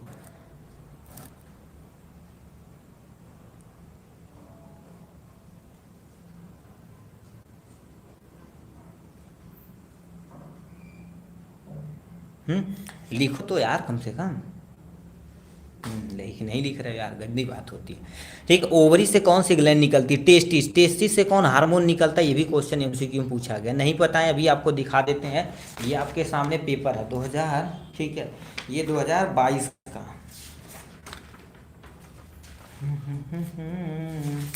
ठीक है, देखिए आपको विश्वास नहीं होता ना, 2022 का पर एस्ट्रोजन तथा progesterone are secreted by dash dash dash. ठीक है, अब ये बताइए कैसे लिखेंगे, एस्ट्रोजन और प्रोगेस्टेरॉन इज द करेक्ट बंदा। ठीक है भाई, जिसने भाई ने बताया हुआ है ना, ठीक है हिमांशु जी, ठीक है, ये आप बताए हुए हैं ना। अब तुम सोच सकते हो ये ही सेम टू सेम जो आप बताएं, एस्ट्रोजन और प्रोगेस्टेरॉन आर सीक्रेटेड बाय 2022 में एक क्वेश्चन पूछा गया था, क्या फिर कर देंगे, ओवरी, 1 नंबर बन जाएगा। इसी तरह से बोलते हैं ना, पार्टिसिपेट अच्छे से रहिए। ठीक है, कि क्लास में चुपचाप बैठा नहीं जाता है, एक्टिव रहा जाता है। ठीक है, पिनियल ग्लैंड हो जाएगा। ये इंडोक्राइन ग्लैंड का इंट्रोडक्शन हो गया। अब हमें कहा पिट्यूटरी ग्लैंड को डिफाइन करना है, तो पिट्यूटरी ग्लैंड क्या होता है अब आपके सामने आते हैं। पिट्यूटरी ग्लैंड एक इंडोक्राइन ग्लैंड होती है जो हमारे हार्मोन को कंट्रोल करती है, इसीलिए इसे मास्टर ग्लैंड बोला जाता है। अब कोई कहेगा मास्टर ग्लैंड किसे कहते हैं, तो नाम बोलेंगे पिट्यूटरी ग्लैंड। पिट्यूटरी ग्लैंड को मास्टर ग्लैंड कहते हैं। पिट्यूटरी पी शेप की होती है, यानी पिट्यूटरी ग्लैंड हमारे शरीर के अंदर देखा जाए तो मस्तिष्क में जैसे तुम्हारे पास दाना होता है मटर का, उसके समान होती है, जिसका वेट, ठीक है, जिसका वेट तुम्हारे पास क्या होता है 0.1 से 0.5 यानी ग्राम होता है। ठीक है, यह हाइपोथैलेमस से अटैच होता है, जो हाइपोथैलेमस होता है उससे जस्ट नीचे अटैच होता है। और लोकेशन तुम्हारे पास क्या होती है, यह ब्रेन के स्पाइन यानी क्या हो गया स्फेनॉइडल बोन। ठीक है, स्फेनॉइड बोन होती है। स्पाइनल बोन एक तुम्हारे पास जो ब्रेन यहाँ पर नहीं आती है, ठीक है, रीढ़ की हड्डी आती है, वहाँ पर लटका हुआ ये भाग होता है, एक छोटी सी बोन पर फैलाव होता के रूप में दिखते हैं, जिसे हम क्या बोलते हैं, सेला टॉर्सी बोला जाता है, सेला टॉर्सिका बोला जाता है। क्या बोलते हैं एक्चुअल में, सेला टॉर्सिका बोला जाता है, जो आपके सामने हमने दे दिया है। ठीक है, ये हो गया आपके सामने यहाँ से, और ये आपके सामने पिट्यूटरी ग्लैंड है। ये देखा जाए तो हाइपोथैलेमस से लटका हुआ तुम्हारे पास पोर्शन है पिट्यूटरी ग्लैंड। ठीक है, ये आपके सामने पिट्यूटरी ग्लैंड होती है। अब ये जो पिट्यूटरी ग्लैंड आपको दिख रही है सिंपल सा, ठीक है, ये पोस्टीरियर पिट्यूटरी ग्लैंड होती है और ये इंटीरियर पिट्यूटरी ग्लैंड होती है। अब इससे कौन सा हार्मोन निकलता है, इससे देखा जाए तो ग्रोथ हार्मोन निकलता है, यानी जो ग्रोथ हार्मोन हमारी पूरी शरीर को ग्रोथ करने की जिम्मेदारी इन्हीं की होती है। ठीक है, हाँ भाई, गुड नाइट, आराम से जाइए सोइए। ठीक है, थायराइड स्टिमुलेटिंग हार्मोन, इन सब का याद रखना पड़ेगा। अभी फुल नेम में पूछा भी गया, अब नहीं विश्वास होता ना भाई। ठीक है, अब देखिए इन सब का, देखिए फुल नेम पूछा हुआ, देखिए ये देखिए कह दिया 2022 में, right full form of the any 3 RBC का, एएनएस का, थायराइड स्टिमुलेटिंग हार्मोन का, पूछा हुआ कि नहीं। तो ऐसे क्या करेगा, क्वेश्चन पूछेगा। अब सर बहुत सारे लोग कमेंट बॉक्स में ज्ञान देंगे, आप सर 200 एमसीक्यू बता दीजिए, 1 नंबर का बता दीजिए। अब बताओ, इन्हीं सबको ध्यान से देखोगे तो आपका एमसीक्यू आराम से बन जाएगा। कन्फ्यूजन न क्रिएट करिए। देखिए इस समय कोई भी यूट्यूबर है, ठीक है, यदि वो महाभारत चलाते हैं वो 1 नंबर का, तभी आप वो मत देखिएगा, नहीं तो आप खिचड़ी कर देंगे, सब गड़बड़ हो जाएगा, इधर उधर इधर उधर उधर का हो जाएगा, गड़बड़ हो जाएगा। आप थ्योरी अच्छे से पढ़िए, आपका 15 से लेकर 18 एमसीक्यू एज इट इज बन जाएगा। एलएच मतलब क्या होगा, ल्यूटेजाइंग हार्मोन हो जाएगा। एडीएच मतलब क्या होता, अब यानी ये एंटी डायूरेटिक हार्मोन होता है। तो ये भी कौन निकालता है, हमारे पास पिट्यूटरी ग्लैंड ही निकालती है। कईयों हार्मोन है बट हम यहाँ लिखे नहीं, क्योंकि मास्टर ग्लैंड इतनी हार्मोन निकालती, गिनाते गिनाते तुम थक जाओगे। ठीक है, नेक्स्ट तुमसे क्या पूछा हुआ जी, कह दिया है एनी दो का, कोई दो का तुम्हें रोल ऑफ एडीएच का बताना पड़ेगा, यानी इपिथेलियल टिश्यू के बारे में बताना पड़ेगा। उसके बाद ठीक आई के बारे में तुम्हें पूरा डिटेल में बताना पड़ेगा। ठीक है, तो एडीएच हो गया और एपिथेलियल टिश्यू हो गया, इन सब के बारे में बताना पड़ेगा। अब ये कोई दो को आपको डिफाइन करना, बट हम तीनों डिफाइन कर देंगे। और याद रखना ये 3 नंबर में भी शॉर्ट ऐसे छांट के उठा के पूछ सकता है। ठीक है, तो आपके सामने एडीएच यानी एंटी डायूरेटिक हार्मोन के बारे में दिया गया। अभी ये क्या होता, तेजी से इधर पढ़ते हैं। ठीक है, ADH hormone is secreted by the posterior anti यानी पिट्यूटरी ग्लैंड, मतलब पिट्यूटरी ग्लैंड के पोस्टीरियर भाग से ये सीक्रेट किया जाता है। हाइपोथैलेमस के अंदर एडीएस तथा ठीक है यानी क्या होता है, न्यूरोफाइसिन को पैक के रूप में सीक्रेट किया जाता है, मतलब पैकेट के रूप में सीक्रेट किया जाता है हाइपोथैलेमस के रूप में। ठीक है, ये हो गया। नेक्स्ट में एडीएच हार्मोन तुम्हारे पास कंट्रोल करता है वाटर कंटेंट और सोलूट कंटेंट को, मतलब हमारे शरीर के अंदर जो तुम्हारे पास वाटर लेवल है और सोलूट बॉडी है, इन सबको कंट्रोल करने की जिम्मेदारी किसकी होती है, एंटी डायूरेटिक हार्मोन की होती है। ठीक, अब यहाँ से फंक्शन देखा जाए। ठीक है, फंक्शन देखा जाए तो तुम्हारे पास क्या होती है, उत्सर्जित मूत्र की, ठीक है, यानी मूत्र की मात्रा को कम करता, मतलब हमारे शरीर के अंदर तुम्हारे पास जो मूत्र निकल रहा है उसकी मात्रा को कम करता है, क्योंकि एंटी डायूरेटिक है। किसी को पेशाब ज़्यादा निकल रहा है तो उसको कम करता, क्यों, क्योंकि वाटर बॉडी के तुम्हारे पास कम करेंगे तभी तो हमारे शरीर के अंदर पानी बचेगा, नहीं तो सब निकल जाएगा। किडनी द्वारा अवशोषित पानी की मात्रा को घटाता है, यानी बढ़ाता है। ठीक है, हमारे शरीर में सॉल्यूट की मात्रा को मेंटेन कौन करता है, यही मेंटेन करता है। सॉल्यूट मतलब हमारे शरीर के अंदर जो तुम्हारे पास सॉल्यूट बॉडी प्रेजेंट होती है उसको मैनेज करता है। वाटर रेगुलेशन को मेंटेन कौन करता है, यानी एडीएच ही करता है। नर्व सिस्टम की क्वेश्चन नहीं है क्या, अरे अभी होगा, इसमें होगा। ठीक है, उसकी टेंशन ना लीजिए। ठीक है, अब यहाँ से क्या हो जाएगा, हाई ब्लड प्रेशर को मेंटेन करता है तुम्हारे पास, यही हाई ब्लड प्रेशर के पानी को रोक देगा, अपने आप ब्लड प्रेशर कम हो जाएगा। ठीक है, उसके बाद तुम्हारे पास क्या पूछा हुआ था जी, आई के बारे में, तो आँख के बारे में यहाँ पर आते हैं। ठीक है, आँख क्या होता है, आँख एक बहुत महत्वपूर्ण आर्गेन होता है, जिसे हम क्या बोलते हैं, सेंस आर्गेन बोला जाता है। ठीक है, ये गोलाकार व्यास का होता है जो 2.5 सेंटीमीटर का होता है। ये ऑर्बिट कैविटी के अंदर दृष्टि यानी प्राप्त करने के लिए ऑप्टिक नर्व होती। कहने का मतलब क्या होता है, देखिए ये हमारे पास क्या हो गई, ये कैसे, ठीक है ना, संरचना हो गई। ठीक है, और हमारे शरीर के अंदर ये जो संरचना होती है एक्चुअल में ऐसे इधर कर देते हैं। ठीक है, ये हो जाती है। ठीक है, इसको हम क्या कर देते हैं, इधर से कर देते हैं, तो ये हमारे बीच में क्या होती है, लेंस होता है। ठीक है, यहाँ पर जो पानी भरा होता है उसे एक्वस ह्यूमर बोलते हैं, इसके अंदर जो तुम्हारे पास पानी भरा होता है उसे विट्रस ह्यूमर बोलते हैं। और ये जो ब्लैक कलर का दिखाया गया रेटिना, इसी पे पर्दे पर हमारा सब कुछ पड़ता है, तो इसी पे तस्वीर बनती है, जो किससे, ऑप्टिकल नर्व के द्वारा क्या कर देती है, ठीक है, ये उठा के हमारे ब्रेन को दे देती। ठीक है, ये होगा, और इसको क्या बोलते हैं, लेंस बोलते हैं। यदि अब आपको और कुछ पता है तो यहाँ पर छाप देंगे। सर कहीं लिखे का है नहीं, देखिए लिखने के लिए हम क्या कर सकते हैं, बहुत भयानक टाइप में लिख सकते हैं, बट उतना लिखिएगा जितना आपके एग्जाम में याद रहे। सिंपल सा क्या होता है, देखिए सबसे पहले यहाँ पर जो पानी पाया जाता है उसे एक्वस ह्यूमर बोलते हैं। अ से आगे अ से ए आ जाएगा, बस याद रखना। कन्फ्यूजन रहता है कि विट्रस ह्यूमर है कि ये एक्वस ह्यूमर है, तो वी मतलब बाद में ABCD में आता, तो वी यानी विट्रस ह्यूमर आप यहाँ फिलअप कर देंगे यहाँ से। ठीक है, ये हो जाएगा। इसको एक्वस ह्यूमर आपके सामने दिया गया है। ठीक, ये हो गया फिजियोलॉजी ऑफ हार्ट को पढ़ा दीजिए। ऑलरेडी पहला क्वेश्चन था भाई, कहाँ थे यहाँ पर। ठीक है, ये क्वेश्चन क्या था बाबू यहाँ पर, ठीक है, डिस्क्राइब द डिटेल, ये देखो describe the detail about heart, heart के बारे में तीसरा क्वेश्चन था, पूरा अच्छे तरीके से पढ़ाया गया है। ठीक, तो ये होगा। इसका काम क्या होता है गुरुदेव, इसका काम देखने का होता है, प्रोडक्शन ऑफ टीयर, आंसू को निकालने के लिए होता है, डिस्टेंस की अनुमान लगाने के लिए, जैसे आपके दादा बोलेंगे ना, पेड़ ज़्यादा 1.5 किलोमीटर बा, ठीक है, तो ऐसे बताते हैं।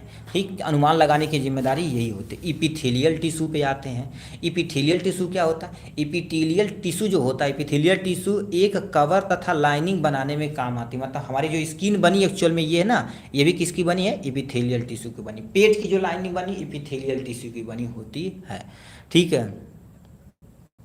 हम्म ये हो गया। देखिए, बॉडी की सतह को यानी क्या कर देते हैं, ढकने का कार्य कौन करता है? एपिथेलियल टिश्यू का काम होता है। यह आहार नाल होती है और क्या होती है? रुधिर वाहिनियाओं की दीवार, त्वचा का निर्माण आदि करने की जिम्मेदारी एपिथेलियल टिश्यू की होती है। ये ठीक है, ये सबकी जिम्मेदारी किसकी होती है? एपिथेलियल टिश्यू की होती है। ठीक है, ये लाइव है। ठीक है, नेट थोड़ा सा स्लो था। ठीक है, तो किसकी जिम्मेदारी होती है? सब एपिथेलियल टिश्यू की जिम्मेदारी होती है। क्या लिख रखा, आगे चलते हैं यहाँ पर। ठीक है, ये अनेक कार्य करते हैं, ये सब समझ लिए। अब इपिथेलियल टिश्यू कईयों प्रकार के होते हैं। Simple squamous epithelial tissue, columnar epithelial tissue, उसके बाद ciliated epithelial tissue, stratified squamous epithelial tissue, adipocyte squamous epithelial tissue, यानी एडिपोसाइट टिश्यू होती है। अब इसका काम क्या होता है गुरुदेव? ये हमारे शरीर को प्रोटेक्शन करने का काम करती है, उसके बाद सेंसेशन का काम करती है, उसके बाद एब्जॉर्शन का काम करती है, और रिड्यूज फ्रैक्शन यानी फ्रैक्शन को रिड्यूज करती है। मतलब हार्ट के साइड में पाई जाती है ना, तो हार्ट को शॉक और इंजर से बचाती है। इनकी जिम्मेदारी यही होती है। ठीक है, तो ये हो गया आपके सामने यहाँ से। ठीक, ये हो गया आपके सामने यहाँ से। क्वेश्चन, नेक्स्ट क्वेश्चन क्या पूछा हुआ? नेक्स्ट क्वेश्चन की तरफ रुक करते हैं। ठीक है, कह दिया डिफाइन द, ठीक है, define the normal value of respirative value. Respirative value क्या होती है? इसकी कैपेसिटी को अच्छे तरीके से एक्सप्लेन करना पड़ेगा आपको। ठीक है, ये 7वां नंबर क्वेश्चन है। ठीक है, 7वें नंबर क्वेश्चन को क्या कर देते हैं, अच्छे तरीके से आपको डिफाइन करके हम यहाँ से दे देते हैं। ठीक है, तो ये भी इंपॉर्टेंट क्वेश्चनों में से एक है। ठीक है, क्या क्या कह दिया? वॉल्यूम और कैपेसिटी दोनों के बारे में बताना पड़ेगा। तो ये आपके सामने लिख रखा है, रिस्पायरेटिव वैल्यू में देयर कैपेसिटी के बारे में बताना पड़ेगा। ठीक है, ठीक। अब नेक्स्ट क्वेश्चन क्या पूछा? रिस्पायरेटिव वॉल्यूम इन देयर कैपेसिटी के बारे में बताना पड़ेगा। तो लिखिए क्या, हमारे लंग्स की वॉल्यूम दो मेन वॉल्यूम पर निर्धारित करती है। जो पहला यानी डायनेमिक लंग्स वॉल्यूम होती, क्या होती है? डायनेमिक लंग्स वॉल्यूम, तो मतलब जो हमारे शरीर क्या करती है? गति करती है। जैसे फेफड़ा यानी पिचकता फूलता, तो उस पर निर्भर करता। और दूसरा तुम्हारे पास स्टैटिक, यानी जब चुपचाप बैठा रहता है तो उस पर वर्क करता है। तो दो वॉल्यूम पे डिपेंड करती है। पहला तुम्हारे पास क्या होती है? डायनेमिक वैल्यू क्या होती है? जब एयर फ्लो के रेट को निर्भर करता है कि मतलब कितना तुम ऑक्सीजन अंदर लिए, कितना कार्बन डाइऑक्साइड बाहर निकाले, उसको रेट को हम डायनेमिक वैल्यूम बोलते हैं। क्या बोलते हैं बाबू? डायनेमिक वैल्यूम बोलते हैं। नेक्स्ट में तुम्हारे पास लिख रखा है स्टैटिक लंग्स वैल्यू। यह अधिकतम मात्रा में, ठीक है, यह अधिकतम मात्रा में जिसमें हमारे लंग्स कितना एक्सपेंड कर सकता, मतलब कितना फूल सकता है, उसको हम क्या बोलते हैं? स्टैटिक बोलते हैं। स्टैटिक लंग्स वॉल्यूम को, ठीक है, वॉल्यूम के अन्य मात्र होते हैं। जैसे तुम्हारे पास लिख रखा पहला तुम्हारे पास लिख दिया है टाइडल वॉल्यूम। अब गुरुदेव टाइडल वॉल्यूम क्या होता है? याद रखिए, ध्यान से सुनिए। टाइडल वॉल्यूम जैसे नॉर्मल हम बैठे हुए हैं, ऑक्सीजन लिए, कार्बन डाइऑक्साइड छोड़ दें, ऑक्सीजन लिए, कार्बन डाइऑक्साइड छोड़ दिए, तो उसी को टाइडल वॉल्यूम बोलते हैं। बस काम खत्म। यह एक नॉर्मल श्वसन है। इसमें एक्स यानी क्या होता है? एक्सपीडिशन यानी एक्सपायरेशन, और एक्स यानी एक्सपायरेशन हवा की मात्रा होती है। मतलब ऑक्सीजन को अंदर लेते हैं, कार्बन डाइऑक्साइड को बाहर निकालते हैं, उसको क्या बोला जाता है? ठीक है, फंक्शन बता दीजिए। अरे इसका फंक्शन तो अभी अरे मेरे भाई यार, कुछ भी। ठीक है, ये क्या कर देते हैं? टाइडल वॉल्यूम कितना होती है? यानी 500 ml होती है। कितनी ml होती है? 500 ml होती है। एक स्वस्थ व्यक्ति यानी 6,000 से लेके 8,000, मतलब 6 लीटर से 8 लीटर में इंस्पायरेशन 1 मिनट में कर देता। तुम सोच सकते हो, जब हम ऑक्सीजन लेते हैं तो 1 मिनट में 6 लीटर से लेके 8 लीटर तक ऑक्सीजन क्या क्या कर देते हैं? हम एक्सचेंज कर देते हैं पर मिनट के अंदर।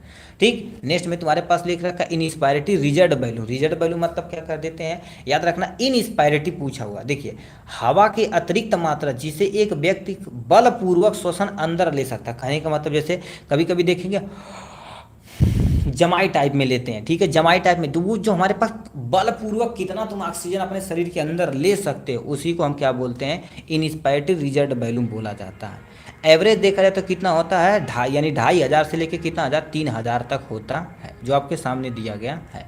अब नेक्स्ट पे तुम्हारे पास सौंपी, ठीक है, इन यानी लिखा इनस्पायरेटिव, और ये एक्सपायरेटिव जेड वॉल्यूम होता है, जैसे ई, ये बलपूर्वक कितना तुम ये अंदर ले रहे थे को सांस छोड़ना, कितना तुम छोड़ सकते हो उसको लिखा जाता है।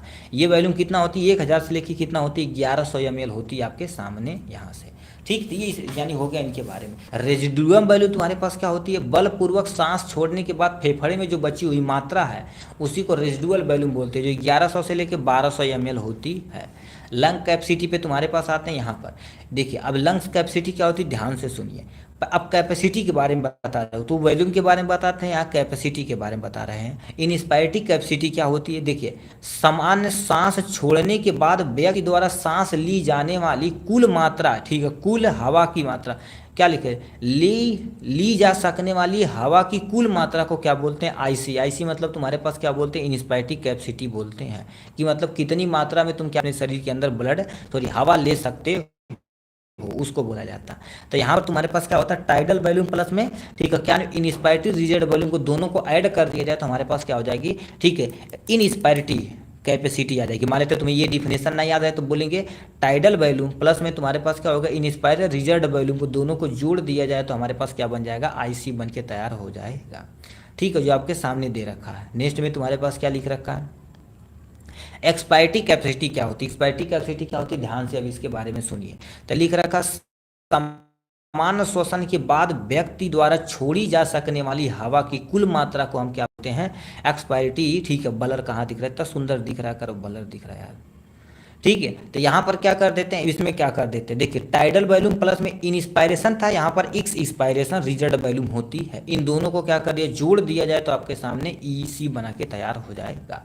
ठीक है, अब क्या होते हैं, फंक्शनल रेजिडुअल वॉल्यूम क्या होती है, समान एक्स यानी क्या होता है, एक्सपायरेशन के बाद फेफड़े में रहने वाली हवा की जो मात्रा होती है उसको क्या बोला जाता है। ठीक है, ये हो जाएगा आपके सामने। ठीक, तो इसको क्या बोलते हैं, फंक्शनल रेजिडुअल यानी कैपेसिटी जो तुम्हारे पास होती है, ठीक है, तो वो तुम्हारे पास ये वाले, ठीक है, ये तुम्हारे पास इंस्पायर रिजर्व वॉल्यूम प्लस में तुम्हारे पास आर यानी आरवी, आरवी मतलब क्या, रिजर्व, दोनों को जोड़ दिया जाए तो फंक्शनल रेजिडुअल वैल्यू आ जाएगी आपके सामने। ठीक है, ये हो जाएगा। वाइटल कैपेसिटी क्या होती है तुम्हारे पास, बलपूर्वक सांस छोड़ने के बाद व्यक्ति द्वारा सांस ली जा सकने वाली हवा की मैक्सिमम मात्रा को हम क्या बोलते हैं, वाइटल कैपेसिटी बोला जाता है। ठीक है, जो आपके सामने यहाँ दिया गया। टोटल लंग कैपेसिटी तुम्हारे पास क्या होती है, जितना बलपूर्वक तुम सांस ली जा सकती है उसे टोटल लंग कैपेसिटी बोला जाता है, जो आपके सामने दिया गया है। ठीक है, सामने यहाँ से। नेक्स्ट में तुम्हारे पास क्या होगा, ये अब यह पूछा blood pressure, regulate the blood pressure, blood pressure को कैसे रेगुलेट करोगे उसको अच्छे से तुम्हें क्या करना पड़ेगा, एक्सप्लेन करना पड़ेगा। ठीक है, तब क्या दे रखा है इसको ध्यान से आप सुनिए। ठीक है, देखिए जो क्वेश्चन पूछा हुआ है ध्यान से सुनिए।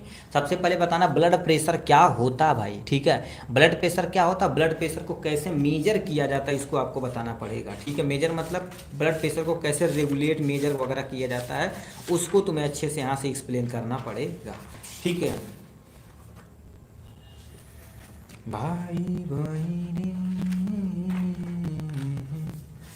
ये कौन सी बुक है जी, ये चेपी तो है, ये तो इंग्लिश मीडियम आ गए भाई, रुक जाओ 1 मिनट बस। ठीक है, इसी में होगा एक पुल और था, सब गड़बड़ हो गया जी लगता।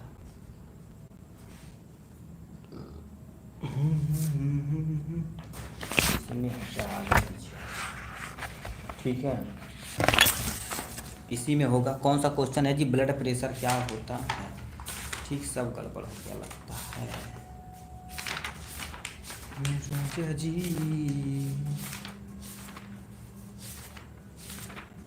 मेंस्ट्रुएशन भी है, जॉइंट टाइप ऑफ जॉइंट।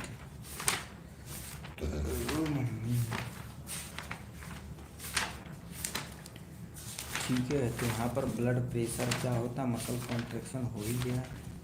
ठीक है, ये आपके सामने दे रखा है blood pressure and their regulation के बारे में। ठीक, उसमें सब गलत दे दिया भाई।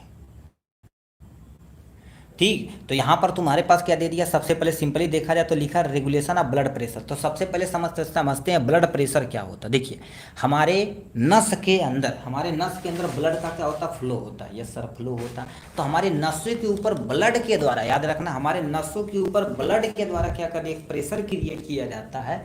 उसी प्रेशर को हम क्या बोलते हैं, ब्लड प्रेशर बोलते हैं। फॉर एग्जाम्पल देखिए हमारी ये नसें हैं, नसों में जब क्या होता है ब्लड फ्लो करता है तो इनकी दीवारों पर क्या कर देता है, ऐसे प्रेशर मारता है। जो प्रेशर मारता है, ठीक है, ठीक है, वो सब तुम्हारे पास क्या होता है, वही जो प्रेशर होता है ब्लड के द्वारा लगता है उसी को ब्लड प्रेशर बोलते हैं। तो क्या लिखा, जब हमारे आर्टरीज में फ्लो करता है, ठीक है, ब्लड जब हमारे आर्टरी में फ्लो करता है तो आर्टरीज की दीवार के ऊपर एक प्रेशर क्रिएट करता है जिसे ब्लड प्रेशर कहते हैं। क्या कहते हैं, ब्लड प्रेशर कहते हैं। हाई ब्लड प्रेशर कितना होता है तुम्हारे पास, यानी देखो नॉर्मल ब्लड प्रेशर बीपी कितना होता है, 120 और 80 mmHg होता है। अब 120 जो होता है सिस्टोलिक ब्लड प्रेशर होता है, और डायस्टोलिक ब्लड प्रेशर तुम्हारे पास कितना होता है, 80 mmHg होता है। कितना होता है, 80 mmHg होता है, जो आपके सामने दिया गया है। अब मेजरमेंट करने के लिए तुम्हारे पास क्या होगा, यहाँ से दिया गया है, ठीक है। अब मेजरमेंट करने के लिए यहाँ से दिया गया था, लिखा है पहले डायरेक्ट मेथड। डायरेक्ट मेथड में क्या होता है, इस मेथड में आर्टरीज को पंच करके केनुला के द्वारा क्या कर दें, हम क्या कर देते हैं, मानोमीटर लगाते हैं। ठीक है, अभी होता क्या, सबसे ये हमें कभी देखा नहीं क्योंकि बुक में, ठीक है, ये होता क्या, देखिए ये हमारे पास नस है तो नस में पहले केनुला लगा दिया जाता है। ठीक, केनुला लगा के यहीं पर एक मानोमीटर है तो उसको लगा दिया जाता है। ठीक है, उससे काम हो जाता है। ठीक है, उससे काम हो जाता है, जो इजीली मेंशन हो जाता है। तो लिखा है इस मेथड में आर्म की, यानी आर्म की सहायता से अंगूठे के, अब ये तो हो गया डायरेक्ट मेथड। दूसरा इनडायरेक्ट मेथड में क्या कर देते हैं, ये वाला मेथड कर भी सकते हैं। जैसे ये वाला मेथड, ये अंगूठे की साइड में देखेंगे, यहाँ पर लोग ऐसे हाथ रख के ऐसे फील करते हैं। ठीक है, ऐसे देखेंगे, ऐसे पकड़ के फील करते हैं, तो ऐसे होता है। ठीक, ऐसे जो फील होता है उससे मदद कर सकते हैं। इस मेथड में आर्म की सहायता से हाथ के अंगूठे की साइड का आर्टरीज की, ठीक, आर्टरीज के प्रेशर को फील किया जा सकता है इनडायरेक्ट मेथड में। अब इस फाइनो, यानी क्या होगा, इस फाइग्नोमानोमीटर, इससे हम क्या कर सकते हैं, मेजर कर सकते हैं। यह एक सटीक तथा सुविधाजनक क्या होता है, प्रयोग होता है। इसके अंतर्गत तुम्हारे पास ये सब होते हैं। देखिए ये क्या होता है, ये कप होता है, इसी को कपड़ा होता है, हमारे बेल्ट लगा दिया जाता है हमारे, ठीक है, शरीर के ऊपर, और इससे क्या कर देते हैं, ऐसे ऐसे पंप करते हैं, देखेंगे ऐसे ऐसे दाबते हैं। ठीक है, और ये बॉक्स होता है, स्केल के ऊपर हम रीडिंग देख लेते हैं। तो कप बल्ब वाल स्केल होता है। अब ब्लड प्रेशर को कैसे रेगुलेट करते हैं, हमारे शरीर के अंदर कईयों मेथड होते हैं ब्लड प्रेशर को रेगुलेट करने के लिए, जो अपने आप एक्चुअल में रियलिटी हमारे शरीर के अंदर होते हैं। जैसे अभी कहीं कुत्ता दौड़ा लिया तो ब्लड प्रेशर बढ़ने से बढ़ जाएगा, कुछ समय के बाद उसे कोई ना कोई होना चाहिए हमारे शरीर के अंदर जो कम करना चाहिए। तो यही करता है रेगुलेशन ऑफ ब्लड प्रेशर। तो कैसे करते हैं, ध्यान से सुनिए। बोरो रिसेप्टर रिफ्लेक्स मेथड होता है। नेक्स्ट में तुम्हारे पास रेनिन एंजियोटेंसिन अल्डोस्टेरोन सिस्टम होता है, जैसे रास मैकेनिज्म की बोला जाता है। ठीक है, एंटी डायूरेटिक हार्मोन होता है जो हमारे शरीर के अंदर होता है। ठीक है, ये भी करता है। एट्रियल, ठीक है, एट्रियल यहाँ पर क्या होता है, आर्ट्रियल नाइट्रो, ठीक है, नाइट्रोयूरेटिक पेप्टाइड होता है, तो इससे भी किया जाता है, जो आपके सामने दिया गया है। अब यहाँ पर आते हैं, बोरो रिसेप्टर रिफ्लेक्स हो गया। क्या होता है, बोरो रिफ्लेक्स, यानी क्या होता है, बोरो रिसेप्टर रिफ्लेक्स होता है। यह पैरासिम्पैथेटिक नर्वस यानी क्या होता है, नर्वस सिस्टम एक्टिविटी को बढ़ा देता। मतलब हमारे शरीर के अंदर देखिए दो सिस्टम होता है, एक सिंपैथेटिक नर्वस सिस्टम होता है, एक पैरासिम्पैथिक। सिंपैथिक किसी चीज़ को बढ़ाता है और पैरासिम्पैथिक उसको घटाता है। देखिए ये तुम्हारे पास क्या करेगा, देखिए अब इसमें क्या करेगा, सिंपैथिक जो बढ़ा हुआ तो उसको घटा देगा, और यानी पैरासिम्पैथिक को क्या कर देगा, बढ़ा देगा, सिंपैथिक को आराम से उठा पटक देगा, तो अपने आप ब्लड प्रेशर मेंटेन हो जाएगा। तो ये होता क्या, देखिए सबसे पहले हमारे शरीर के अंदर मान लेते हैं ब्लड प्रेशर किसी का इंक्रीज कर गया। ठीक है, मान लेते हैं किसी का ब्लड प्रेशर इंक्रीज कर गया। ठीक है, ब्लड प्रेशर यहाँ से आपका क्या हो गया, मान लेते हैं इंक्रीज कर गया। ठीक, ब्लड प्रेशर इंक्रीज कर गया। अब होता क्या, देखिए ब्लड प्रेशर इंक्रीज कर दिया गया तो यानी बोरो रिसेप्टर भी बढ़ा दिया जाएगा, बोरो रिसेप्टर वो वाला बढ़ा दिया जाएगा। उसके बाद एफरेंट इम्पल्स का फ्लो कार्डियक की तरफ क्या हो जाएगा, बढ़ जाएगा। कार्डियक की तरफ क्या हो जाएगा बाबू, बढ़ जाएगा। अब कार्डियक की तरफ जब बढ़ा तो हमारे हमारे शरीर के क्या होगा, पैरासिम्पैथेटिक नर्वस सिस्टम एक्टिविटी बढ़ जाएगी। देखिए याद रखना, पैरासिम्पैथेटिक नर्वस सिस्टम एक्टिविटी बढ़ जाएगी। फिर क्या हो जाएगी, जो CNS यानी सिंपैथेटिक नर्वस सिस्टम जो तुम्हारे पास होता है उसकी एक्टिविटी डिक्रीज कर जाएगी। अब ये डिक्रीज जब किया तो हमारे पास कार्डियक आउटपुट कम हो जाएगा, मतलब हृदय से जो तुम्हारे पास आउटपुट आ रहा तुरंत कम हो जाएगा। अब वो कम होगा तो वेसल अपने आप डायलेट करेगी, थोड़ा सा वसल चौड़ा ऐसे कर जाएगी, ब्लड प्रेशर बढ़ने से कम हो जाएगा। तो इस मैकेनिज्म से हम क्या कर देते हैं, ब्लड प्रेशर को अपने आप रेगुलेट कर लेते हैं, जो आपके सामने ये दिया गया है। ठीक है, ये हो गया आपके सामने। थोड़ा स्लो पढ़ाया नहीं भाई, ठीक है, ऑलरेडी 1.5 घंटा हो गया। इस तरह से स्लो पढ़ाएंगे ना भाई, ठीक है, स्लो पढ़ाएंगे तो एक वीडियो 3 घंटा हो जाएगा। ठीक है, अब देखिए यहाँ पर आप स्लो कर सकते हैं, ठीक है, अपनी कॉपी में कर सकते हैं, ठीक है, मतलब अपने वीडियो में भी कर सकते हैं जब बाद में देखना रहेगा तो। Right the brief note on nephron. Nephron का तुम्हें क्या करना पड़ेगा, पूरा नोट अच्छे तरीके से लिखना पड़ेगा।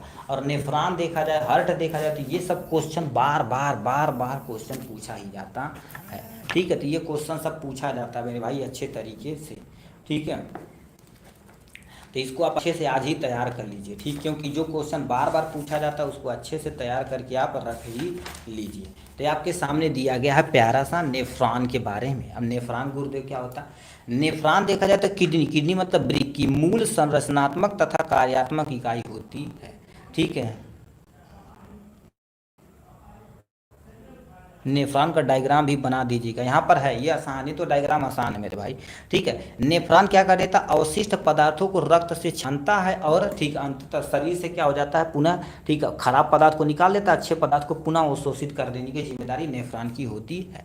ये आपके सामने प्यारा सा नेफ्रॉन का स्ट्रक्चर है। इस नेफ्रॉन को हम क्या कर देते हैं, यहाँ से आपको बना के दिखाते हैं। देखिए नेफ्रॉन बहुत आसान है, सिंपल सा, कुछ नहीं करिएगा। देखिए एक कटोरी नुमा संरचना बना दीजिएगा यहाँ पर। ठीक है, ये हमारे पास क्या कर देते हैं, कटोरी नुमा संरचना बनाइएगा ऐसे। ठीक है, ये कटोरी नुमा संरचना बना दीजिएगा यहाँ।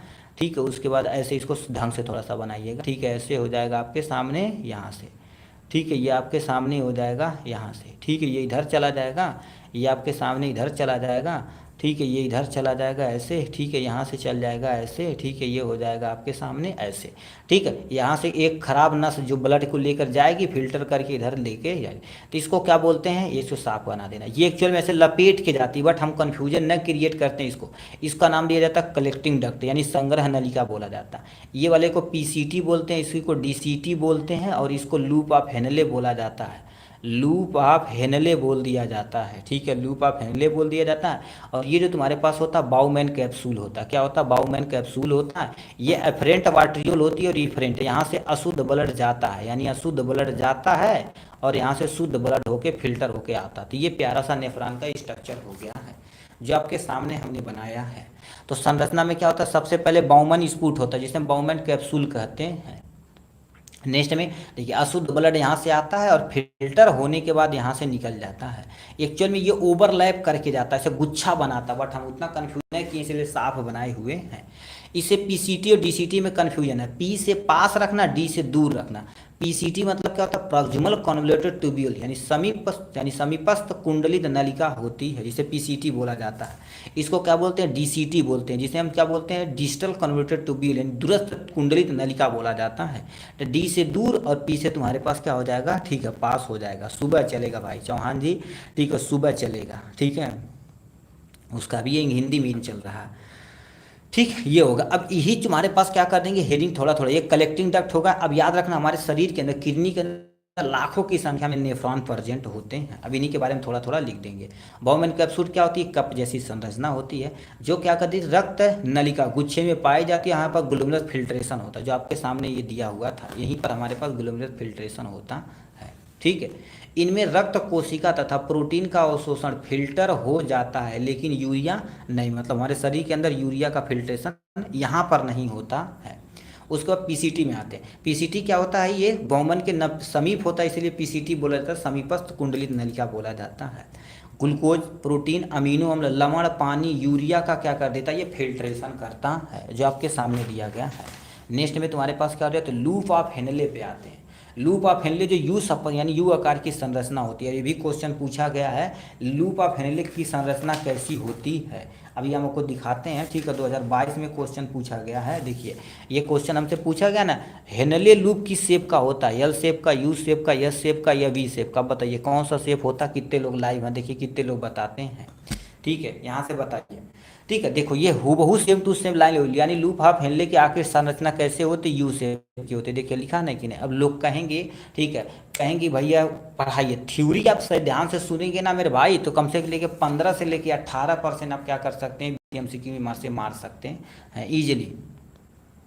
ठीक है, ये यू शेप का होता। ठीक है, इनमें, ठीक है, इसमें ग्लूकोज और सभी अमीनो अम्ल अधिकांश लवण पानी यानी लूप ऑफ हेनले में पुनः अवशोषित हो जाते हैं। किसको छोड़कर, यूरिया को छोड़कर दिया जाता है। उसके बाद डिजिटल कन्वर्टर ट्यूब तुम्हारे पास आते हैं। ये डिजिटल, यहाँ पर तुम्हें क्या करना है, यहाँ तक आपको बता देना है, बस काम हो जाएगा। ठीक है, ये हो जाएगा, यू शेप का होता है। ठीक है, अब दूरस्थ कुंडलित नलिका तुम्हारे पास, यह भाग बौमैन स्पूर से दूर पाया जाता है, इसलिए दूरस्थ कुंडलित नलिका बोला जाता है। यह कुछ लवण, ठीक है, कुछ पानी, लवण और सारा यूरिया मूत्र को छोड़ देता है। और मूत्र में क्या होता है, यदि मूत्र पेशाब यदि चेक किया जाए तो 95% पानी होता, 2% यूरिया होता, 2% यूरिक एसिड और 1% अदर चीज़ें होती हैं। ठीक है, कंपोजिशन होता है ये हमारे पेशाब का। ठीक है, अब कंडर यानी क्या होती है, कलेक्टिंग डक्ट, जिसे हम संग्रह नलिका बोलते हैं। यह मूत्र को इकट्ठा करता है और विभिन्न नेफ्रॉनों से फिर मूत्रवाहिनी नलिका की सहायता से मूत्राशय में डाल दिया जाता है, जिसे हम क्या बोलते हैं, एक्चुअल में रियल में कलेक्टिंग डक्ट बोला जाता है। ठीक है, जो आपके सामने हमने यहाँ से रिप्रेजेंट कर दिया है। ठीक है, तो यानी स्ट्रक्चर बना देना, संरचना में थोड़ा थोड़ा लिख के काम खत्म कर देना। नेक्स्ट में तुम्हारे पास लिखा है, अब एक व्यक्ति बोल रहे थे मेंस्ट्रुअल साइकिल क्या होती है, तो मेंस्ट्रुअल साइकिल आपके सामने ये दिया है, प्रेगनेंसी, दोनों को डिफाइन करना है। ठीक है, तो मेंस्ट्रुअल साइकिल क्या होती है, प्रेगनेंसी क्या होती है, इसको अच्छे से आप डिफाइन कर दिए हैं। ठीक है, पम भाई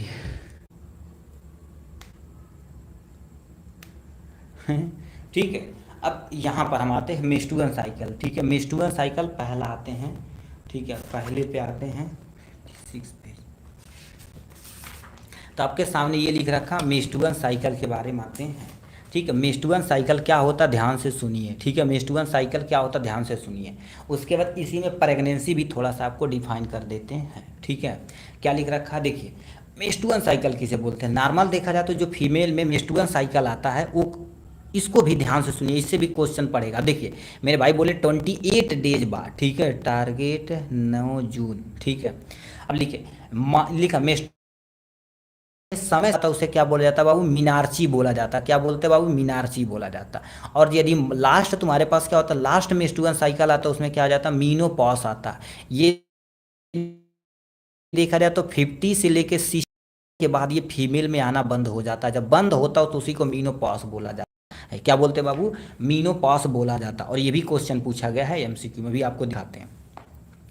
जब एमसी एक वोमेन के रिप्रोडक्टिव, ठीक है, यानी रिप्रोडक्शन जीवन के अंत के अस्थायी रूप से बंद कर दिया जाता है। यदि किसी फीमेल को मेंस्ट्रुअल साइकिल आना बंद हो गया तो समझ लो दोबारा बच्चा पैदा नहीं कर सकती है, कोई भी फीमेल हो दुनिया में। ठीक है, यदि मेंस्ट्रुअल साइकिल नहीं आता तो समझ जाना वो तुम्हारे पास क्या होगा, ठीक है, वो अब बच्चा नहीं कर सकती है। यदि बच्चा उसके शरीर के अंदर इंटर कर गया, यानी फर्टिलाइजेशन हो गया, तब भी वो 9 मंथ तक मेंस्ट्रुअल साइकिल नहीं होती है। ठीक, नेक्स्ट में तुम्हारे पास क्या लिख रखा, मेंस्ट्रुएशन साइकिल का कितना दिन होता, 28 से लेके 30 दिन होता। एग्जैक्ट देखा जाए तो कितना होता, 28 डेज होता। कितना हो जाता, एज होता 28 डेज होता। एक आध 2 दिन इधर गैप हो जाए तो कोई टेंशन नहीं, वो फीमेल के बॉडी के स्ट्रक्चर यानी ब्लड की कमी के नाते हो सकता, कोई और दिक्कतें हो सकती हैं। ठीक, तो कहियो अब इस पे गुरुदेव क्वेश्चन कैसे पूछा होगा, देखिए आपको बताते हैं ना। ठीक है, अभी यहाँ पर हम क्वेश्चन पे आते हैं। ठीक है, यहाँ पर हम आते हैं, ये राजा जी। ठीक है, देखिए क्वेश्चन पूछा, मेंस्ट्रुअल साइकिल इज कितना दिन, 26 दिन, 28 दिन, 30 दिन या 29 दिन। अब भाई कमेंट बॉक्स में बताओ कौन सा ऑप्शन सही है। ठीक है, देखिए जितना भी हम भाई नोट बनाते हैं ना भाई, एकदम से डीपली जाके कईयों साल के पेपर को एनालिसिस करके ही बनाते हैं, हर एक पॉइंट अच्छे तरीके से मेंशन करते हैं। तो बताओ यहाँ पर बताओ मेंस्ट्रुअल साइकिल कितने दिन की होती है, 28 दिन। द करेक्ट ऑप्शन, देखो यही मार देंगे, 1 नंबर इस पर मिल जाएगा। देखिए छोटी छोटी चीज़ें, इसीलिए बोलते हैं ये थ्योरी आप अच्छे से पढ़िए, ये अपना एमसीक्यू बन जाएगा, आपके हाथ में रहेगा भाई। ठीक है, अब यहाँ से क्या हो जाते हैं, इस पे आते हैं। प्रत्येक एमसी के मध्य के दौरान एक तुम्हारे पास क्या होता है, अंडोत्सर्जन, मतलब एक अंडा निकलता है। ठीक है, एक मैच्योर अंडा निकलता है। और ठीक है, क्या होता है, इस प्रकार एक अंडाणु बनता है। मतलब तुम्हारे पास हर एक मेंस्ट्रुअल साइकिल के अंतर्गत देखा जाए, यदि फीमेल की बॉडी देखी जाए, देखिए ये तुम्हारे पास नॉर्मल ये फीमेल है, ठीक है, ये तुम्हारे पास मान लेते हैं फीमेल की ये बॉडी है, ठीक है, यहाँ से जा रही है इस टाइप में, यहाँ से आ रही है, ठीक है, ये तुम्हारे पास होता है, ठीक है, यहाँ से, ठीक है, यहाँ से ऐसे निकल जाता। अब होता क्या, देखिए एक ओवरी से एक महीने में 28 दिन के बाद एक अंडा निकलता, फिर इससे नहीं निकल के इससे निकलता, फिर इससे ऐसे साइकिल चलती रहती है। अब फेज कितना होता है, देखिए दो चीज़ पूछा, मेंस्ट्रुअल के तुम्हारे पास क्या होता है, फेज इधर भी दिया गया, चक्र हम अच्छे तरीके से पढ़ेंगे क्योंकि ये लॉन्ग में पूछा जाता है क्वेश्चन, ठीक है। तो देखिए मेंस्ट्रुअल साइकिल का जो फेज होता है देखा जाए तो एक्चुअल में रियलिटी में पहले रखा था मेंस्ट्रुअल फेज होता है जो कितने दिन से होता है, देखिए टोटल 28 दिन होता, उसी 28 दिन को हम बांटे हुए हैं, 1 से लेके 5 दिन जो होता तुम्हारे पास मेंस्ट्रुअल फेज बोला जाता है, क्या बोलते हैं, ठीक है, क्या होता है मेंस्ट्रुअल फेज बोला जाता है, क्या बोलते हैं मेंस्ट्रुअल फेज बोला जाता है। अभी वो बनना स्टार्ट हुआ है। नेक्स्ट में तुम्हारे पास 1 से लेके 13 दिन तक तुम्हारे पास होता है फॉलिकल फेज होता है, जो तुम्हारे पास फॉलिकल डेवलप होते हैं, इसमें बहुत सारा हार्मोनल चेंजेज होता है। उसके बाद ओवुलेशन मतलब जो एक एग होता है वो पूरी तरह से मैच्योर हो गया, यदि कोई फीमेल इस डेट को, ठीक है, इस डेट को रिप्रोडक्शन में पार्टिसिपेट करती है तो 100 से लेके, ठीक है, यानी 99 से लेके 100% फर्टिलाइजेशन होने का चांस बनता है, ठीक है, ये होता।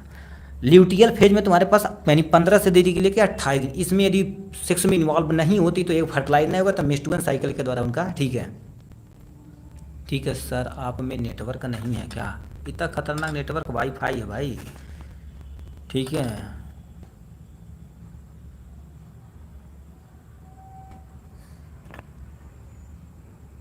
ठीक है, क्यों आवाज़ नहीं आ रही क्या, एक बार बताना जरा तो भाई, बताना आवाज़ आ रही है कि नहीं है।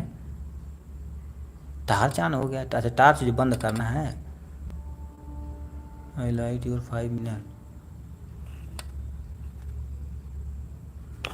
सब सही है, चलिए सही है तो आगे बढ़ा जाए, चिंता को लगा देते थोड़ी थोड़ी बात पे, ठीक है, ये होगा उस फेज के, समझिए क्या होता है ड्यूरेशन 28 दिन बाद, मतलब ये चक्र लगभग 28 दिन के बाद दोहराया जाता है, इसे मेंस्ट्रुअल साइकिल बोलते हैं। प्रत्येक यमसी के दौरान मेंस्ट्रुअल साइकिल के दौरान ओवरी से एक अंडा उत्पन्न होता है, ठीक है। फेज में तुम्हारे पास मेंस्ट्रुअल फेज 1 से लेके 5 दिन गर्भाशय की लाइनिंग यानी एंड्रोमेट्रियम की जो लाइनिंग होती है टूट कर ब्लड के बाहर को निकालने का काम करती है। और फॉलिकल फेज क्या होती है 5 से लेके, ठीक है, 13 दिन तक, ठीक है, 13 डेज तक अंडाशय के एग को विकसित करने में मदद करती है। सब कुछ समझ नहीं आ रहा है पटेल जी, अभी आप आ रहे हैं, ठीक है, कह रहे हैं हमको कुछ समझ में नहीं आ रहा नींद आयल उठले आल ना चल गई ना पढ़े, कहता ना हमको कुछ समझ ही नहीं आता ठीक है, कहिए का करवा, ठीक है, कोनो टेंशन नहीं, ठीक।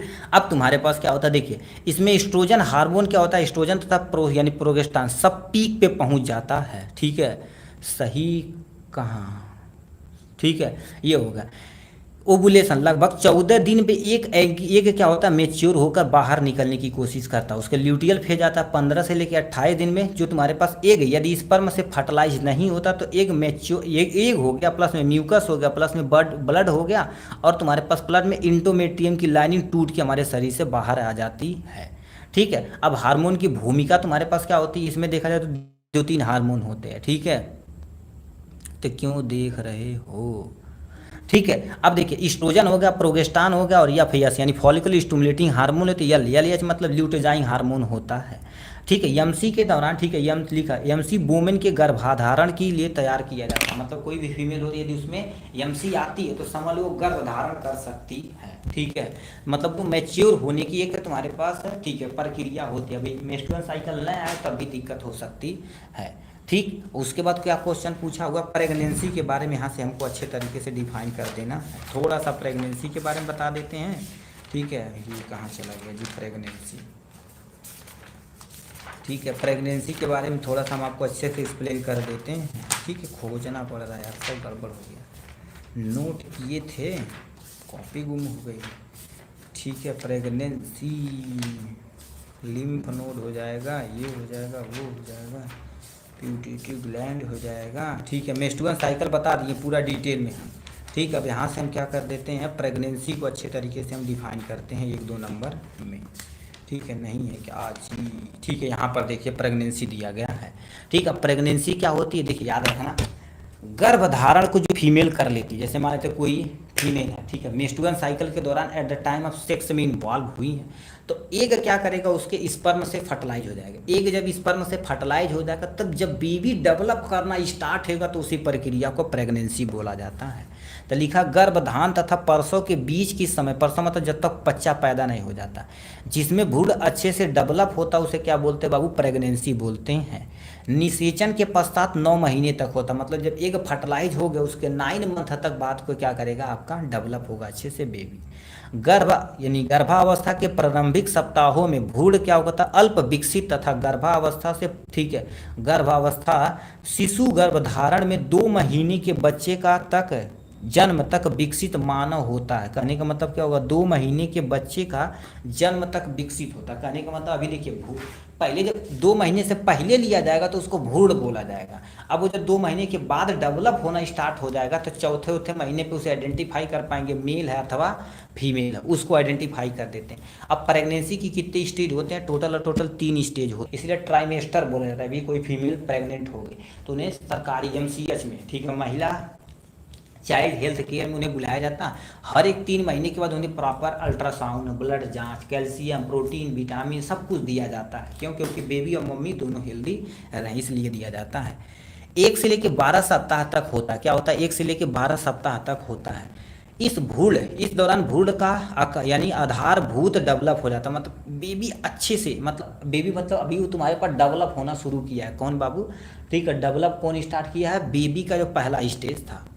तब माँ को क्या होगी? ठीक है, थकान होगी, मतलब उल्टी आएगी इस स्टेज में। ठीक है, तीसरा ट्राइमेस्टर में तुम्हारे पास, दूसरा में 3 से लेकर यानी 26 सप्ताह तक होता है। भ्रूण पूरी विकसित हो जाता है और माँ को अधिक ऊर्जा होता है, और इसमें भ्रूण बहुत तेजी से डेवलप करेगा। क्यों?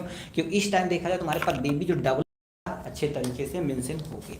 ठीक है, तीसरा ट्राइमेस्टर क्या होता है? 27 सप्ताह के, ठीक है, 27 सप्ताह यानी 27 सप्ताह मतलब 27 हफ्ते के बाद प्रसव तक, जब तक बेबी बाहर नहीं आ जाता है, भ्रूण पूरी तरह से विकसित हो जाता है और बच्चों का वजन बढ़ जाता था। इसी दौरान बेबी बाहर निकल आता है। ठीक है, तो ये प्रेगनेंसी हो गया आपके बारे में। एटलीस्ट हमने क्या कर दिया, 1 से लेकर 1.5 घंटे के अंदर, ठीक है, लॉन्ग क्वेश्चन हमने करा दिया है। ठीक है सर, डी फार्मास्यूटिक्स की क्लास चले कि नहीं? सब करा दिएगा भाई, ये लास्ट पेपर है। अब इधर थोड़ा हम तेज़ी से चलते हैं भाई।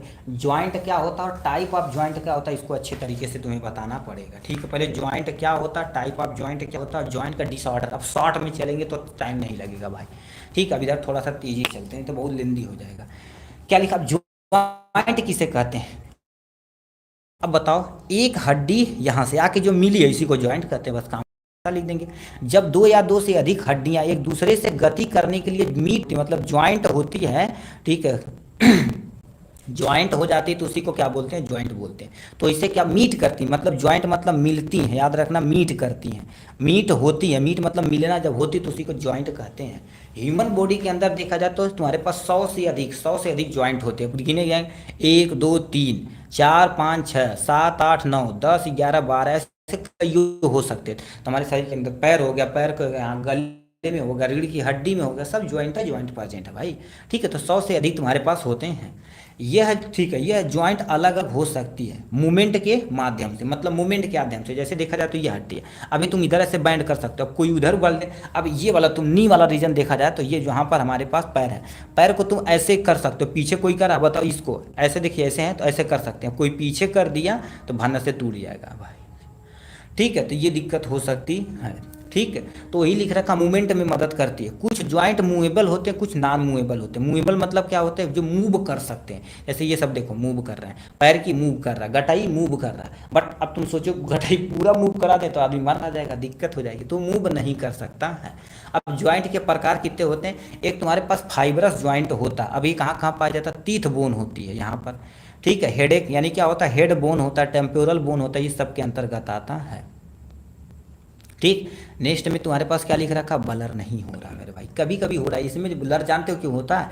इस टाइम फोन साइलेंट है तो लोग क्या कर देते हैं? फ़ोन करते हैं। ठीक है, जब फ़ोन करते हैं तो देखेंगे थोड़ा सा ऐसे ऐसे हिलता होगा, तब ही होता हुआ। ठीक है, फ़ोन जब लोग करेंगे, बताओ, लेक्चर के टाइम भी लोग फ़ोन कर देते हैं। ऐसा ऑप्शन नहीं कि यदि हम मान लेते हैं, ठीक है, उस किस्में में डाल दें, ठीक है, फ्लाइट मोड में डालें तो वो ठीक है नेटवर्क गड़बड़ हो जाएगी, कहीं वो वाईफाई तुम्हारे पास है फ्लैक्चुएट किया तो हमारे पास दिक्कत हो जाएगी क्या, ठीक है, ये लेक्चर ख़राब हो जाएगा। रिकनेक्टिंग हो गया, लो भाई ठीक है।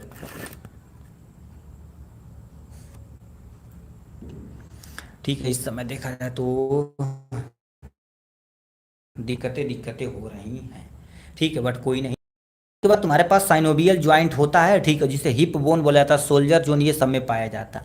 मोमेंट ऑफ ज्वाइंट में तुम्हारे पास फीमर और एसिटाबुलम होता है, ठीक है। देखो ये भी लोग फिन फिन को फ़ोन करने लगे एक लोग हमारे भैया, ठीक है, तो ये तुम्हारे पास आ जाएगा यहाँ से, ठीक। अब यहाँ पर हम आते हैं तुम्हारे पास, ठीक है, लिखा डिसऑर्डर ऑफ ज्वाइंट, ज्वाइंट में कई डिसऑर्डर हो सकते हैं। पहले दे रखा रेमेटोइडिस अर्थराइटिस हो सकता है, ग्वाइटर हो सकता है, ज्वाइंट डिसलोकेशन भी हो सकता है। तो ये हमारे पास क्या था बाबू, ज्वाइंट क्या होता है इसके बारे में, टाइप ऑफ ज्वाइंट क्या होता है, ज्वाइंट से होने वाली बीमारियां आपके सामने दिया गया है। नेक्स्ट में तुम्हारे पास क्या पूछा, लिम्फ क्या होता है, इसको अच्छे से बताना पड़ेगा तुमको, ठीक है। यहाँ से अब लिम्फ क्या होता है आपको अच्छे तरीके से हम इसमें डिफाइन करते हैं, ठीक है। लिम्फ नोड क्या होता है, लिम्फ नोड क्या होता है, जैसे हमारे ब्लड के अंदर, शरीर के अंदर ब्लड बहता है, उसी तरह से हमारे शरीर के अंदर लिम्फेटिक सिस्टम भी होती है। तो क्या होती है, लिम्फेटिक सिस्टम एक क्लोज नेटवर्क होता है जिसके अंतर्गत ब्लड को छोड़कर लिम्फ वेसल होते हैं जो पूरे शरीर में नेटवर्क की तरह जाली जैसी संरचना समझती है, ठीक है। वो लोग भी चाहते हैं कि हम पास ना हो फ़ोन कर कर बार बार, ऐसा कुछ नहीं भाई, ठीक है। ये हो गया, इसकी रिक्वायरमेंट होती पीडीएफ वगैरह का, क्योंकि उसको टाइमिंग नहीं पता रहती तो फ़ोन करते हैं, ठीक है। लिम्फ फ्लूइड हमेशा यूनिन क्या कर देता है, यूनी डायरेक्शनल फ्लो करता है, ये यानी टिश्यू से हमेशा हमेशा ब्लड की तरफ मूव करता है। लिम्फ नोड छोटी तथा ग्लैंडुलर संरचना होती है, छोटी और ग्लैंडुलर संरचना होती है। लिम्फ नोड लिम्फेटिक सिस्टम का एक हिस्सा होता है जो स्वतंत्र रूप से क्या होता है, समूहों या, ठीक है, स्वतंत्र रूप से, ठीक है, या समूहों में क्या कर देते, जुड़े रहते हैं, मतलब चाहे एक सिंगल रहेगा चाहे वो ग्रुप में रहने वाले हैं, ठीक है। तो ये इंट्रोडक्शन हो गया हमारे पास लिम्फ नोड के बारे में। उसके बाद लिम्फ का एक प्यारा सा स्ट्रक्चर आपके सामने यहाँ दिया गया है, क्या दे रखा है, सबसे पहले लिम्फ का स्ट्रक्चर, ये तुम्हारे पास ब्लड वेसल जा रही है, ठीक। उसके बाद ये जो तुम्हारे पास दे रखा है लिम्फोसाइट दे रखा, और इसके बीच में ये संरचना जो जिसे हम क्या बोलते हैं, लिख रखा है ट्रेबिकुलस बोला जाता है, ठीक है, ट्रेबिकुलस बोला जाता है। और इसके अंदर ये पूरी संरचना को, ठीक है, ये पूरी संरचना को क्या बोलते हैं, सब कैप्सुलर साइनस बोला जाता है। और ये पूरी संरचना को जो यहाँ से यहाँ तक ऐसे होता है ना, इसको एक को कैप्सूल बोला जाता है। नहीं बनाएंगे तभी कोई टेंशन नहीं है तभी, ठीक है। अब लिम्फेटिक सिस्टम का काम क्या होता है, टी लिम्फोसाइड और बी लिम्फोसाइड का निर्माण करके डिफेंस का काम करते हैं, मतलब हमारे शरीर के अंदर डिफेंस मैकेनिज्म का काम करते हैं। कोई बैक्टीरिया वायरस एंजाइम आएगा तो उसको पीटने मारने का काम करते हैं। बैक्टीरिया तथा अधर्म जर्म से लड़ने में कौन मदद करते हैं, यही। पॉइजन मटेरियल को फिल्टर करने की जिम्मेदारी किसकी होती है, लिम्फेटिक सिस्टम की होती है, ठीक है। ये हो गया लिम्फ के बारे में। नेक्स्ट में क्या दे रखा, बॉडी मास इंडेक्स के बारे में आपको अच्छे तरीके से बताना पड़ेगा। अब ये क्या होता है गुरुदेव, इसको भी ध्यान से अब सुनिए, बॉडी मास इंडेक्स क्या होता है इनके बारे में, ठीक है। बॉडी मास इंडेक्स के बारे में सुनिए, इसका एक फार्मूला होता है, उसी को ध्यान से सुन लेंगे तभी काम हो जाएगा। बॉडी मास इंडेक्स नहीं क्या भाई, नहीं रहेगा तो दिक्कत ही रहेगी।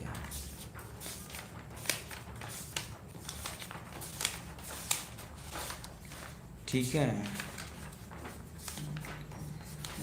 भाई सॉरी बर्दाश्त, ठीक है, नहीं है, इंग्लिश मीडियम में है, थोड़ा सा आप देख लीजिए, ठीक है। हिंदी मीडियम का पता नहीं कहाँ चला गया। देखिए बॉडी मास इंडेक्स हम समझा देंगे, समझ जाएंगे। बॉडी मास इंडेक्स क्या होती है, बीमारी तुम्हारे पास एक international recognization measure to underweight state, मतलब हमारे शरीर का वेट कितना है कैसे उसको मेजर करने के लिए, ठीक है, जिसकी चीज़ की रिक्वायरमेंट होती है उसी को बॉडी मास इंडेक्स बोला जाता है। ये हमारे शरीर के अंदर चर्बी को बताता है, यानी फैट को बताता है, हाइट के अनुसार एक्चुअल में आदमी का कितना वेट होना चाहिए। जो फार्मूला क्या होता है आपके सामने, ये फार्मूला याद रखिएगा, ठीक है। BMI इक्वल टू क्या होता है, वेट केजी में, और बटे तुम्हारे पास हाइट किस में होगा, मीटर में होता है, ठीक है। वेट कितना होता है 70 kg और हाइट तुम्हारे पास 1.8 यानी मीटर में होती है, उसको कैलकुलेट कर देंगे काम अपना हो जाएगा, ठीक है। ये आपके सामने, इसको हम PDF में मेंशन कर देंगे, PDF में आप देख लीजिएगा, ठीक है। नेक्स्ट तुमसे क्या पूछा है, ठीक है, बेसिक ऑफ ECG के बारे में तुम्हें क्या करना पड़ेगा, अच्छे से डिफाइन करना पड़ेगा। अब ECG भी तुम्हारे पास सिंपल सा क्वेश्चन है ECG। अब ECG के बारे में थोड़ा सा हमको लगता नहीं बताना, ठीक है। ECG को भी हम मेंशन कर देंगे किस में, बट इसमें हम लिखे थे कहीं ECG लिखे हुए थे, चलिए भाई, ईसीजी भी नहीं इसमें है, ठीक है, ईसीजी भी रख दिया जाएगा, ठीक है। इसमें थोड़ा सा पोलराइजेशन, ईसीजी क्या होता है, एक इलेक्ट्रोकार्डियोग्राफ होता है, ठीक है, ग्राम मत लिखना, ठीक है, ग्राफ होता है, कहीं कहीं ग्राम भी लिखा रहता है, उसका टेंशन न ले जाए। इसमें जैसे तुम्हारे पास हार्ट रेट किसी का देखे होंगे ना, ठीक है, तो ऐसे होता ना, ठीक है, ऐसे होके, ठीक है, ऐसे करके यहाँ से, फिर ऐसे करके ऐसे होता, तो वही ईसीजी मशीन होती है, ठीक। अब यहाँ पर क्या बताना, किडनी क्या होती है, और किडनी के एक्चुअल में तुम्हारे पास क्या कर देना, फंक्शन बताना पड़ेगा, ठीक है। किडनी क्या होती है, किडनी का आपको अच्छे से फंक्शन बताना पड़ेगा, ठीक है। तो किडनी और किडनी का फंक्शन, हम स्ट्रक्चर वगैरह सारा बता देते हैं आपको अच्छे तरीके से, ठीक है, ठीक है। किडनी क्या होती है, किडनी का काम भी हम अच्छे से बताते हैं, सारा इधर उधर हो गया।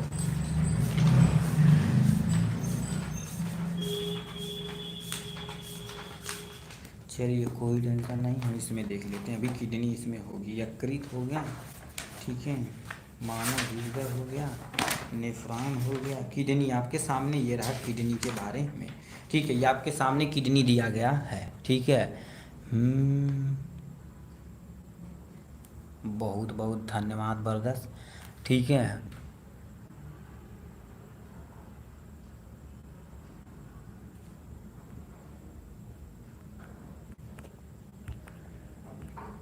ठीक, यहाँ से लाइक, ये धपकने का बटन, मोबाइल पूरा हीट हो गई लगता है, हो गया जी, ठीक है, ठीक। अब देखिए यहाँ पर हमारे किडनी के बारे में दिया गया, किडनी आपका प्यारा सा स्ट्रक्चर हो जाएगा यहाँ से। अब किडनी क्या होता है, कैसे होता है, ध्यान से आप सुनिए, ठीक है। अब देखिए क्या होता है, ये प्यारा सा किडनी हो गया, ठीक। किडनी बनाए, किडनी के कितने पार्ट हमारे शरीर के अंदर देखा, दो किडनी होती है, एक लेफ्ट होता है, एक राइट किडनी होती है, ठीक। उसके बाद किडनी का तुम्हारे पास हम एक बनाते हैं अलग से, जब बनाएंगे तो आपको ज़्यादा समझ में आएगा, ठीक है, तुरंत समझ में आ जाएगा एक्चुअली हम कहना क्या चाह रहे हैं। देखिए ये हमारे पास क्या होगा, सिंपल सा, एक हमारे पास क्या होगा, टू हमारे बीन शेप किडनी होती है, टू हमारे पास क्या होते हैं, ऐसे बीन शेप किडनी होती है, ठीक है, ये होगा किडनी हो गया। एक यहाँ से ऐसे ब्लड आता है, ठीक है, ब्लड वेसल ऐसे यहाँ पर आता है, ठीक है, एक यहाँ पर आता है, एक हमारे पास इधर चला आता है, एक हमारे पास इधर चला आता है, ठीक। अब देखिए एक से शुद्ध ब्लड अशुद्ध आता है और एक से शुद्ध तुम्हारे पास जाता है, ठीक है।